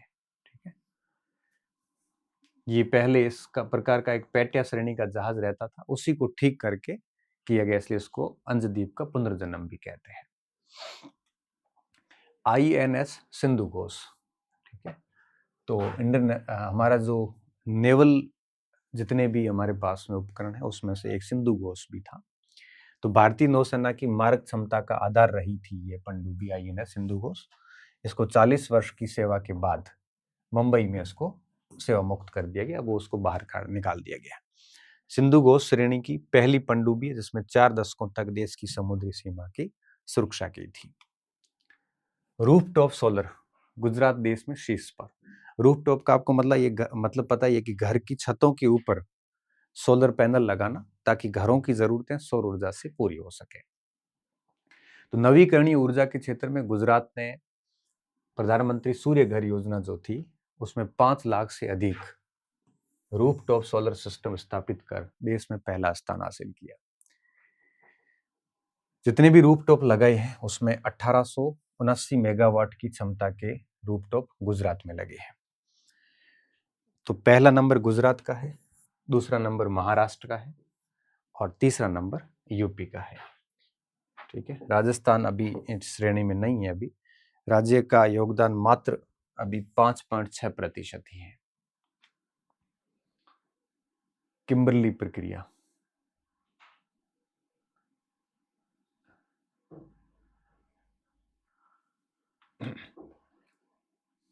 पहले इसको देखते हैं। भारतवर्ष 2006 में किम्बरली प्रक्रिया की प्रतिष्ठित अध्यक्षता ग्रहण करेगा। जनवरी 26 से वैश्विक हीरा उद्योग के सबसे महत्वपूर्ण मंच किम्बरली प्रक्रिया। किम्बरले का हीरा आपको पता है सबसे फेमस है। दिसंबर 25 में आयोजित पूर्ण बैठक में सर्वसहमति से भारत को तीसरी बार यह जिम्मेदारी सौंपी गई। ठीक है, भारत 1 जनवरी 26 से अध्यक्ष बनेगा, जबकि 25 दिसंबर 2025 से इसने उपाध्यक्ष का पद है वो संभाल लिया है। ये तीसरा अवसर है जब भारत अध्यक्ष बनेगा, पहले 8 और 19 में बन चुका है। इसका मुख्य उद्देश्य क्या है? जो कच्चे हीरे हैं, कॉन्फ्लिक्ट डायमंड के, उस अवैध व्यापार को रोकना है जिसका उपयोग विद्रोही समूह वैध सरकारों के विरुद्ध संघर्षों के वित्त पोषण के लिए करते हैं। हीरो को भी स्मगलिंग होती है और फिर जो विद्रोही समूह होते हैं, देश के अंदर हर गवर्नमेंट के खिलाफ एक समूह होता है, उसके खिलाफ वो विद्रोही समूह क्या करता है? इन हीरो की स्मगलिंग करके बेच के पैसा उसके खिलाफ यूज करता है। उनको रोकना इनका मूल मकसद होता है। संयुक्त राष्ट्र के प्रस्ताव के तहत किम्बरली प्रक्रिया प्रमाणन योजना 2003 से लागू है। भारत इसका संस्थापक सदस्य है। वर्तमान में इसमें 60% भागीदारी जो है शामिल है।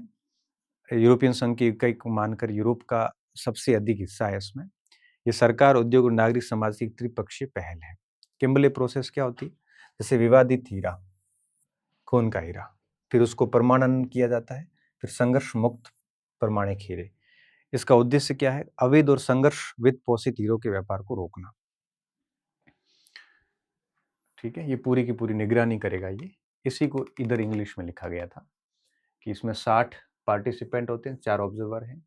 किम्बर्ली प्रोसेस का एक अध्यक्ष होता है, एक वाइस चेयरमैन होता है, इसका सेक्रेटरीट होता है, इसमें ये सारे लोग सदस्य रहते हैं और ये सारी चीजें की जाती ताकि इन किम्बर्ले की खानों से हीरो का अवैध व्यापार न हो, उसको रोका जा सके। प्रधानमंत्री राष्ट्रीय बाल पुरस्कार, ठीक है, तो 26 दिसंबर 2025 को राष्ट्रीय स्तर पर वीर बाल दिवस मनाया गया, जिसमें भारत के जो युवा वीर हैं उनके साहस, बलिदान और मूल्यों को स्मरण किया जाता है। द्रौपदी मुर्मू ने नई दिल्ली में इसका पुरस्कारों को वितरित किया गया, जिसमें 2025 में 18 राज्य और केंद्र शासित प्रदेशों के 20 बच्चों को इसके लिए सम्मानित किया गया। कई सारे विजेता हैं, जिसमें व्योमा प्रिय, कमलेश कुमार, मोहम्मद सिद्दीन केरल, अजय राज उत्तर प्रदेश, शिवानी होसयुक्त उप्पारा आंध्र प्रदेश, वैभव सूर्यवंशी ये क्रिकेटर है, योगिता मंडावी छत्तीसगढ़, वाका लक्ष्मी प्रगनिका गुजरात, हरियाणा की ज्योति, अनुष्का कुमारी झारखंड की, कर्नाटक से क्षनिधि देशुंधे, ओडिशा की ज्योत्सना सबर, तेलंगाना की विश्वनाथ कार्तिकेय पदाकांत। इनकी सबकी छोटी छोटी उपलब्धियां हैं, बड़ी बड़ी होगी वैसे इस उम्र के लिए बहुत बड़ी उपलब्धियां हैं। हो सके तो आप देख लेना, बाकी मुझे लगता है कि इतना शायद न भी पूछें। राजस्थान का एक भी नहीं है तो थोड़ा सा हमारे लिए ये रहता है कि शायद न भी आए कोई प्रश्न। कला और संस्कृति से संबंधित बात करेंगे अब। एस्थर लाल दुहावनी हनुमते मिजोरम का 9 वर्षीय संस्कृति, इन्होंने जो है देशभक्ति गीतों को अपनी भावपूर्ण प्रस्तुतियां दी है। सुमन सरकार पश्चिम बंगाल का पर्यावरण से संबंधित पूजा, तो इन्होंने 17 वर्षीय पूजा ने काम किया है। सामाजिक सेवा में स्वान सिंह पंजाब, वंश साहिल चंडीगढ़, विज्ञान और प्रौद्योगिकी में ऐसी प्रिशा बोरा असम, महाराष्ट्र के महर्षि अनुप्रिया अर्णव, ये सारे बच्चे हैं। आप काउंटिंग करोगे तो आपको 20 बच्चों का चयन मिलेगा।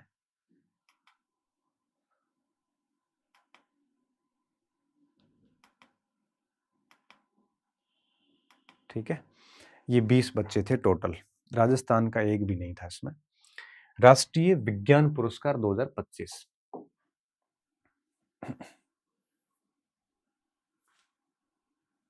एक सेकेंड, राष्ट्रीय विज्ञान पुरस्कार। अब राष्ट्रपति द्रौपदी मुर्मू ने 23 दिसंबर 2025 को नई दिल्ली में राष्ट्रपति भवन के गणतंत्र मंडप में ये पुरस्कार दिए गए। ये दूसरी बार दिए जा रहे, पिछली बार भी दिए गए थे। 4 कैटेगरी है, विज्ञान रत्न, विज्ञान श्री, विज्ञान युवा और विज्ञान टीम। 24 प्रतिष्ठित वैज्ञानिकों को ये पुरस्कार दिया गया। उद्देश्य क्या होता है? वही विज्ञान के क्षेत्र में बढ़ावा देना, टेक्नोलॉजी को बढ़ावा देना। विज्ञान रत्न किसको दिया गया? तो प्रोफेसर जयंत विष्णु को दिया गया, ठीक है, एस्ट्रोफिजिक्स के हैं। विज्ञान टीम पुरस्कार किसको दिया गया? CSIR की अरोमा मिशन टीम को दिया गया, जिन्होंने बैंगनी क्रांति को बढ़ावा देने का काम किया है। विज्ञान श्री पुरस्कार कई लोगों को मिला है, ज्ञानेंद्र प्रताप, यूसुफ मोहम्मद, कुमारासामी, तंगराज, तल्लापिम प्रदीप, बहुत सारे लोगों को दिया गया है। और विज्ञान युवा पुरस्कार भी काफी सारे लोगों को इस समय दिया गया। राजकुमार गोयल, अब कुछ पर्सन हैं जैसे राजकुमार गोयल, इनको केंद्रीय सूचना आयोग में मुख्य सूचना आयुक्त के रूप में शपथ दिलाई। किसने? श्रीमती द्रौपदी मुर्मू ने राष्ट्रपति भवन में। पद ग्रहण करने के साथ उन्होंने आयोग के 8 नए सूचना आयुक्तों को भी पद की शपथ दिलाई। तो राजकुमार गोयल अभी वर्तमान में भारत के मुख्य सूचना आयुक्त है। इस पर पहले कौन था? हीरालाल सामरिया था, और अब कौन है? राजकुमार गोयल है। अब 8 नए जो सूचना आयुक्त बने हैं वो ये हैं: सुरेंद्र सिंह मीणा, पूर्व IAS, स्वागत दास, पूर्व IPS, सुश्री जया वर्मा सिन्हा, पूर्व अध्यक्ष CEO railway board, Khushwant Singh Sethi, पूर्व IFS, आशुतोष चतुर्वेदी, वरिष्ठ पत्रकार PR रमेश पत्रकार, सुश्री सुधा रानी रेलंगी भारतीय विधि सेवा, और संजीव कुमार जिंदल पूर्व CSS chief secretary state official. बहुत सारी बड़े बड़े पदाधिकारी, इनको सूचना आयुक्त बनाया गया है। अब कुछ फटाफट खबरें, छोटी छोटी खबरें जो हमारे काम की भी है। पहली वंदे भारत स्लीपर ट्रेन गुवाहाटी और कलकत्ता के बीच चली 180 किलोमीटर की स्पीड से। 16 कोच थे इसमें, है ना। टोटल कोच कितने थे? 16। 3 नए अतिरिक्त सॉलिसिटर जनरल बनाए गए।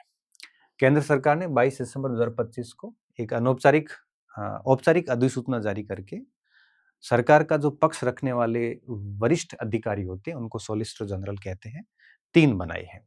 देवेंद्र पाल सिंह, कनक मैडला रविंद्र कुमार और अनिल कौशिक, ये तीनों सॉलिसिटर जनरल बनाए गए, अतिरिक्त सॉलिसिटर जनरल बनाए गए हैं। Suresh Goyal national Council of Applied Economic research में इनको नियुक्त किया गया है। इन्होंने पूनम गुप्ता का स्थान लिया है। National Council of Applied Economic Research जो है उसमें इनकी as a DG director general के रूप में इनकी पोस्टिंग भी है। National Council of Applied Economics Research 1956 से काम कर रहा है और भारत के सबसे पुराने आर्थिक थिंक टैंक के रूप में काम कर रहा है नई दिल्ली के अंदर। जितनी भी सरकारी और निजी दोनों क्षेत्रों के लिए जो आर्थिक रिसर्च होता है, पॉलिसी मेकिंग होती है, वो काम यही करता है। नाम से पता चला, national Council of Applied Economics research, ठीक है। तो जितनी भी योजना वगैरह आती है उनमें ये लोग क्या करते हैं? रिसर्च का काम करते हैं। संगीता बरुआ पिसारोती, ये अध्यक्ष है प्रेस क्लब ऑफ इंडिया की, और 2025 में संपन्न चुनाव में उन्हें अध्यक्ष चुना गया। इसकी प्रेस क्लब ऑफ इंडिया की स्थापना 1958 के में हुई थी। उसके बाद 67 वर्षों में पद संभालने वाली ये पहली महिला बनी है। तो और भी इम्पोर्टेंट है हमारे लिए। ये दिल्ली में है, 1958 में बन गया था, और पत्रकारों के लिए प्रेस क्लब ऑफ इंडिया, आपको पता है, एक प्रतिष्ठित संस्था मानी जाती है, संगठन माना जाता है। विवेक चतुर्वेदी को केंद्रीय अप्रत्यक्ष बोर्ड एवं अप्रत्यक्ष कर बोर्ड एवं अप्रत्यक्ष CBIC central board of indirect taxes and indirect taxes and custom, English में बोलूं तो, की अध्यक्ष नियुक्त किया गया विवेक चतुर्वेदी को दिसंबर 2025 में। पहले संजय कुमार अग्रवाल थे, अब कौन है? विवेक चतुर्वेदी है। ये वित्त मंत्रालय के अधीन काम करता है। ये इनडायरेक्ट टैक्सेस मतलब GST एंड कस्टम के ऊपर काम, कस्टम अभी भी GST से बाहर रखा गया है। 25 फील्ड फसलों की 184 उन्नत किस्मों का अनावरण किया गया।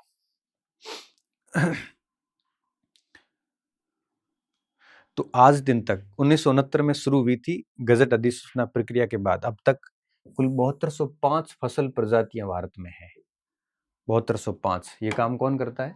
भारतीय कृषि अनुसंधान परिषद। क्योंकि हर, जैसे कोई भी गेहूं है तो गेहूं की भी कोई 50 प्रजातियां हैं।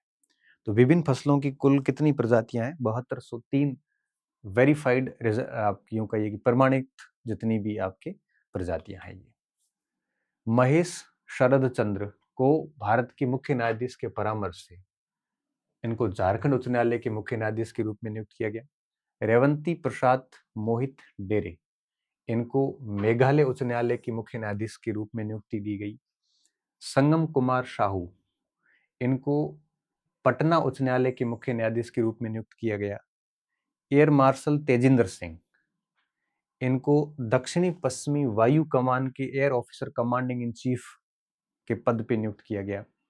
मनोज कुमार गुप्ता को उत्तराखंड हाई कोर्ट मुख्य न्यायाधीश नियुक्त किया गया। ठीक है, कौन कर रहा है मुख्य न्यायाधीश? देखो, भारत के मुख्य न्यायाधीश के परामर्श से न्यायाधीश श्रीमती रेवती प्रसाद मोहिते डेरे को किया गया। तो ये इसके परामर्श से किया जाता है। बाकी पॉलिटिकल साइंस आप पढ़ते ही होंगे। Ladakh sports policy 2025। लद्दाख के उपराज्यपाल कविंद्र गुप्ता ने यहाँ पे एक स्पोर्ट्स पॉलिसी लाई है, और जिसके तहत इन्होंने क्या किया? सरकारी नौकरियों में खिलाड़ियों को 4% तक रिजर्वेशन दिया है। और लद्दाख स्पोर्ट्स काउंसिल के लिए इस पॉलिसी को मानना भी अनिवार्य कर दिया गया है। ठीक है, तो अब ये क्या करेंगे, अब काउंसिल खिलाड़ियों को स्पोर्ट्स इंफ्रास्ट्रक्चर ट्रेनिंग सपोर्ट में भी मदद करेगा। 8वां वेतन आयोग है जिसको गठित कर लिया गया और असम सरकार ने गठन की घोषणा कर दी है। तो असम 8वां राज्य वेतन आयोग लागू करने वाला देश का पहला राज्य बन गया है। अभी तो गठन करने वाला है ना, अभी तो लागू होने में तो बहुत टाइम लगेगा। इन्होंने शुभम दास की अध्यक्षता में बनाया, राजस्थान में ऐसा कुछ हुआ नहीं है। ठीक है, अब है द्विपक्षीय व्यापार समझौता। आयुष मंत्रालय, जो हमारा आयुष का मतलब आयुर्वेद है और होम्योपैथी है, इसके अलावा आपके आयुर्वेद, होम्योपैथी और ये जो विभिन्न सारी चिकित्सा की जो पद्धतियां हैं उसको नियंत्रित करने का काम आयुष मंत्रालय करता है। तो इसने ओमान और न्यूजीलैंड के साथ चिकित्सा, स्वास्थ्य और पारंपरिक दवाओं को लेकर द्विपक्षीय समझौता किया है। इससे आयुष उत्पादों को निर्यात को बढ़ावा मिलेगा, हम हमारे प्रोडक्शन इन देशों में आसानी से बेच पाएंगे। इस समझौते दिसंबर 2025 में अंतिम रूप दिया गया। इनमें स्वास्थ्य सेवाएं और पारंपरिक चिकित्सा जो होती है ना, जैसे हम कहते हैं घरेलू नुस्खे, वो चिकित्सा जो है वो उनको निर्यात में डेफिनेटली वृद्धि होगी और 6.11% वृद्धि देखी भी गई है। कॉम्बैट स्पोर्ट्स, युद्धक खेलों, कॉम्बैट स्पोर्ट्स, साई भारतीय खेल प्राधिकरण, स्पोर्ट अथॉरिटी ऑफ इंडिया ने नई दिल्ली के अंदर अपने खेल विज्ञान प्रभाग में कॉम्बैट स्पोर्ट्स के कोचों के लिए 4 दिवसीय एक कार्यशाला शुभारंभ किया गया। इसमें मुक्केबाजी, कुश्ती, जूडो, ये जो आपस में युद्धक लड़ाइयां हैं ना, उनके लिए ये सब किया गया। 29वें राष्ट्रीय युवा महोत्सव 2026। अब यंग लीडर्स डायलॉग में आयोजित प्रतियोगिता में राजस्थान के 44 युवाओं का चयन किया गया था और युवा सामूहिक लोक नृत्य है, लोक गायन है, कहानी लेखन है, पेंटिंग वगैरह में भाग लेते हैं। और ये अलग अगली न्यूज है, भारत की जनगणना 2027 के पहले चरण की अधिसूचना जारी हो गई है और अभी 1 अप्रैल से 30 सितंबर तक पहला चरण चलेगा। घर घर जाकर गणना की जाएगी, इसमें घरों की काउंटिंग की जाएगी पहले चरण में। घरों की सूची बनाने का काम 30 दिन के अभियान शुरू होने से ठीक पहले 15 दिनों के अभियान में स्वगणना कराने का भी विकल्प रहेगा। मतलब आप अपना खुद के एप्लीकेशन से आप खुद भी काउंटिंग अपनी करवा सकते हैं। और 2027 की जनगणना का स्लोगन जनगणना से जन कल्याण है, ध्यान रखना। ये क्या है? जनगणना से जन कल्याण। आयुष निर्यात संवर्धन परिषद 4 जनवरी 2026 को इसने अपना चौथा स्थापना दिवस मनाया। पता चल रहा है कि आयुष के अंदर जो भी दवाइयां वगैरह है उनके निर्यात को प्रमोट करना है। भारतीय मानक ब्यूरो BIS, ये जितने भी आप देखते हो ना, जैसे हॉलमार्क का निशान देने का काम हो गया, जितने भी BIS देना, ब्यूरो ऑफ इंडियन स्टैंडर्ड हो गया, कि बढ़िया क्वालिटी वाला हेलमेट है कि नहीं, इस पे आपके स्टैंडर्ड मार्क्स देना, खाद्यान्नों पे देना, ये मानक जो भारतीय मानक ब्यूरो है ये करता है। भारतीय मानक ब्यूरो की स्थापना ने 79 ईयर्स पूरे कर लिए हैं और ये उपभोक्ता कार्य विभाग, उपभोक्ता कार्य, खाद्य सार्वजनिक वितरण मंत्रालय, इन सब की एक मानक संस्था है जो उत्पादों की सुरक्षा, विश्वसनीयता और विश्व प्रतिस्पर्धात्मकता सुनिश्चित करने के लिए उत्तरदायी है, जो कि 1947 से लगभग 47 से ये काम कर रही है। अन्य कुछ और बातें करें तो भारत की पहली बुलेट ट्रेन 15 अगस्त 27 से चलेगी मुंबई और अहमदाबाद के बीच में। जनवरी 26 को उदयपुर शहर में विद्या प्रचारिणी सभा द्वारा संचालित BN भोपाल नोबेल संस्थान के 104 वर्ष के स्थापना दिवस समारोह में रक्षा मंत्री राजनाथ सिंह वहां पे उपस्थित रहे और इस संस्थान की ओर से लाइफ टाइम अचीवमेंट अवार्ड भी प्रदान किए गए। राजस्थान ने राष्ट्रीय कृषि विकास योजना के तहत भारत सरकार से प्राप्त 425 करोड़ के बजट के विरुद्ध 333 करोड़ रुपए उन्होंने व्यय कर लिए हैं। और इसके साथ साथ आपके 1 जनवरी से 31 जनवरी तक राष्ट्रीय सड़क सुरक्षा माह आयोजित किया जा रहा है। भारत ने चीन को पीछे छोड़ते हुए विश्व का सबसे बड़ा धान उत्पादक देश, चावल उत्पादक देश बन गया है। तो इतना सारा टन हो रहा है। 1 जनवरी 26 को भारतीय सेना ने 2026 को नेटवर्किंग और डेटा केंद्रित वर्ष घोषित कर दिया। वर्तमान में भारत दुनिया में सबसे ज़्यादा यूनिकॉर्न बनाने वाला तीसरा देश बन गया। यूनिकॉर्न का मतलब होता है बड़ी कंपनियां। सोमनाथ मंदिर के 1000 वर्ष पूरे हुए। अभी मोदी जी ने भाषण भी दिया था कि कई गजनी आए, कई गौरी आए, लेकिन सोमनाथ का मंदिर आज भी यूं ही खड़ा है। ये पवित्र 12 ज्योतिर्लिंग में से एक है। 27 से 30 जनवरी 26 तक गोवा में भारतीय ऊर्जा सप्ताह 2026 आयोजित होगा। होगा क्या, हो रहा है अब तो। 5 जनवरी 26 को तेलंगाना के रंगारेड्डी जिले में भारत के सबसे बड़े integrated inland rainbow trout forum का उद्घाटन किया गया। उपराष्ट्रपति सीपी राधाकृष्णन ने नई दिल्ली स्थित उपराष्ट्रपति आवास में हिंडोल सेन गुप्ता द्वारा लिखित गाओ नाचो नेतृत्व करो पुस्तक विमोचित की गई।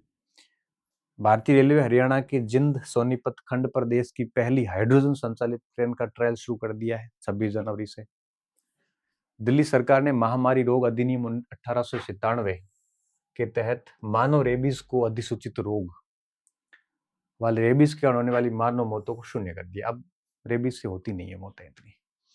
नर्थ भर 2025 तक भारतीय रेल अपने नेटवर्क का लगभग 99.2% विद्युतीकरण कर दिया है। मतलब अब भारतीय रेल की कोयले से चलने वाली रेलें 0.8% ही रही है। ट्राइबल अफेयर्स मिनिस्ट्री ने 6 जनवरी को दिल्ली में ओएनजीसी के साथ में एमओयू किया है, ट्राइबल अफेयर्स मिनिस्ट्री ने। और इसके तहत जो एकलव्य मॉडल स्कूल है, इनमें इंफ्रास्ट्रक्चर डेवलपमेंट ओएनजीसी करेगा। वो अपने सीएसआर फंड से करेगा। 8 जनवरी 25 को, ये सोमनाथ की बात तो सेम आ गई। 8 जनवरी 2026 को सहकार से समृद्धि की संकल्पना को साकार करने की दिशा में एक महत्वपूर्ण पहल के तहत सहकारी मंत्रालय भारत सरकार द्वारा राज्य और केंद्र शासित प्रदेशों के बीच में 2 दिवसीय कॉन्फ्रेंस उदयपुर में आयोजित की गई। बहुत इंपॉर्टेंट पॉइंट है, होटल अरावली के अंदर। Marathi film Dashavatar Oscar contention list में शामिल हुई है, जिसको सुबोध खानोलकर ने लिखा है और डायरेक्ट भी किया है। ठीक है। 7 जनवरी 26 को आरबीआई ने 35 नॉन बैंकिंग एनबीएफसी, जिसे हम कहते हैं, कंपनीज के रजिस्ट्रेशन रद्द कर दिए। वो उनकी शर्तों को पूरा नहीं कर रहे होंगे। आरबीआई ने रेगुलेटरी रिक्वायरमेंट पूरी नहीं करने के चलते 35 एनबीएफसी को खत्म कर दिया है। नॉन बैंकिंग वो होते हैं जो जनता से जमा नहीं ले सकते, जनता के पैसे उधार नहीं ले सकते, मतलब डिपॉजिट नहीं ले सकते। 7 जनवरी 2026 को संचार मंत्रालय ने नई दिल्ली में कृषि और किसान कल्याण मंत्रालय के साथ 2 समझौते किए और दिल्ली सरकार ने वित्तीय शासन राजकोषीय प्रबंधन को सुदृढ़ करने के लिए आरबीआई के साथ में एक समझौता किया है। तो ये 20 दिसंबर से लेकर 20 जनवरी तक का कंटेंट था नेशनल। उम्मीद करता हूँ आपको अच्छा लगा होगा। इसको ठीक से पढ़ लेना। इसकी पीडीएफ में है, वो अपने टेलीग्राम ग्रुप पे शेयर कर दूंगा। डॉक्टर गणपत सिंह राजपुरी नाम से अपना टेलीग्राम चैनल है। और ये दूसरी क्लास है। पहली क्लास हमने दिसंबर में ली थी। अब अगली क्लास जो होगी इंटरनेशनल करंट की, वो 20 फरवरी को होगी। ठीक है, 20 या 25 फरवरी के बीच में। बहुत बहुत धन्यवाद विद्यार्थियों। अच्छे रहिए, मस्त रहिए और पढ़ते रहिए। उम्मीद करता हूँ आपको ये क्लास अच्छी लगी होगी।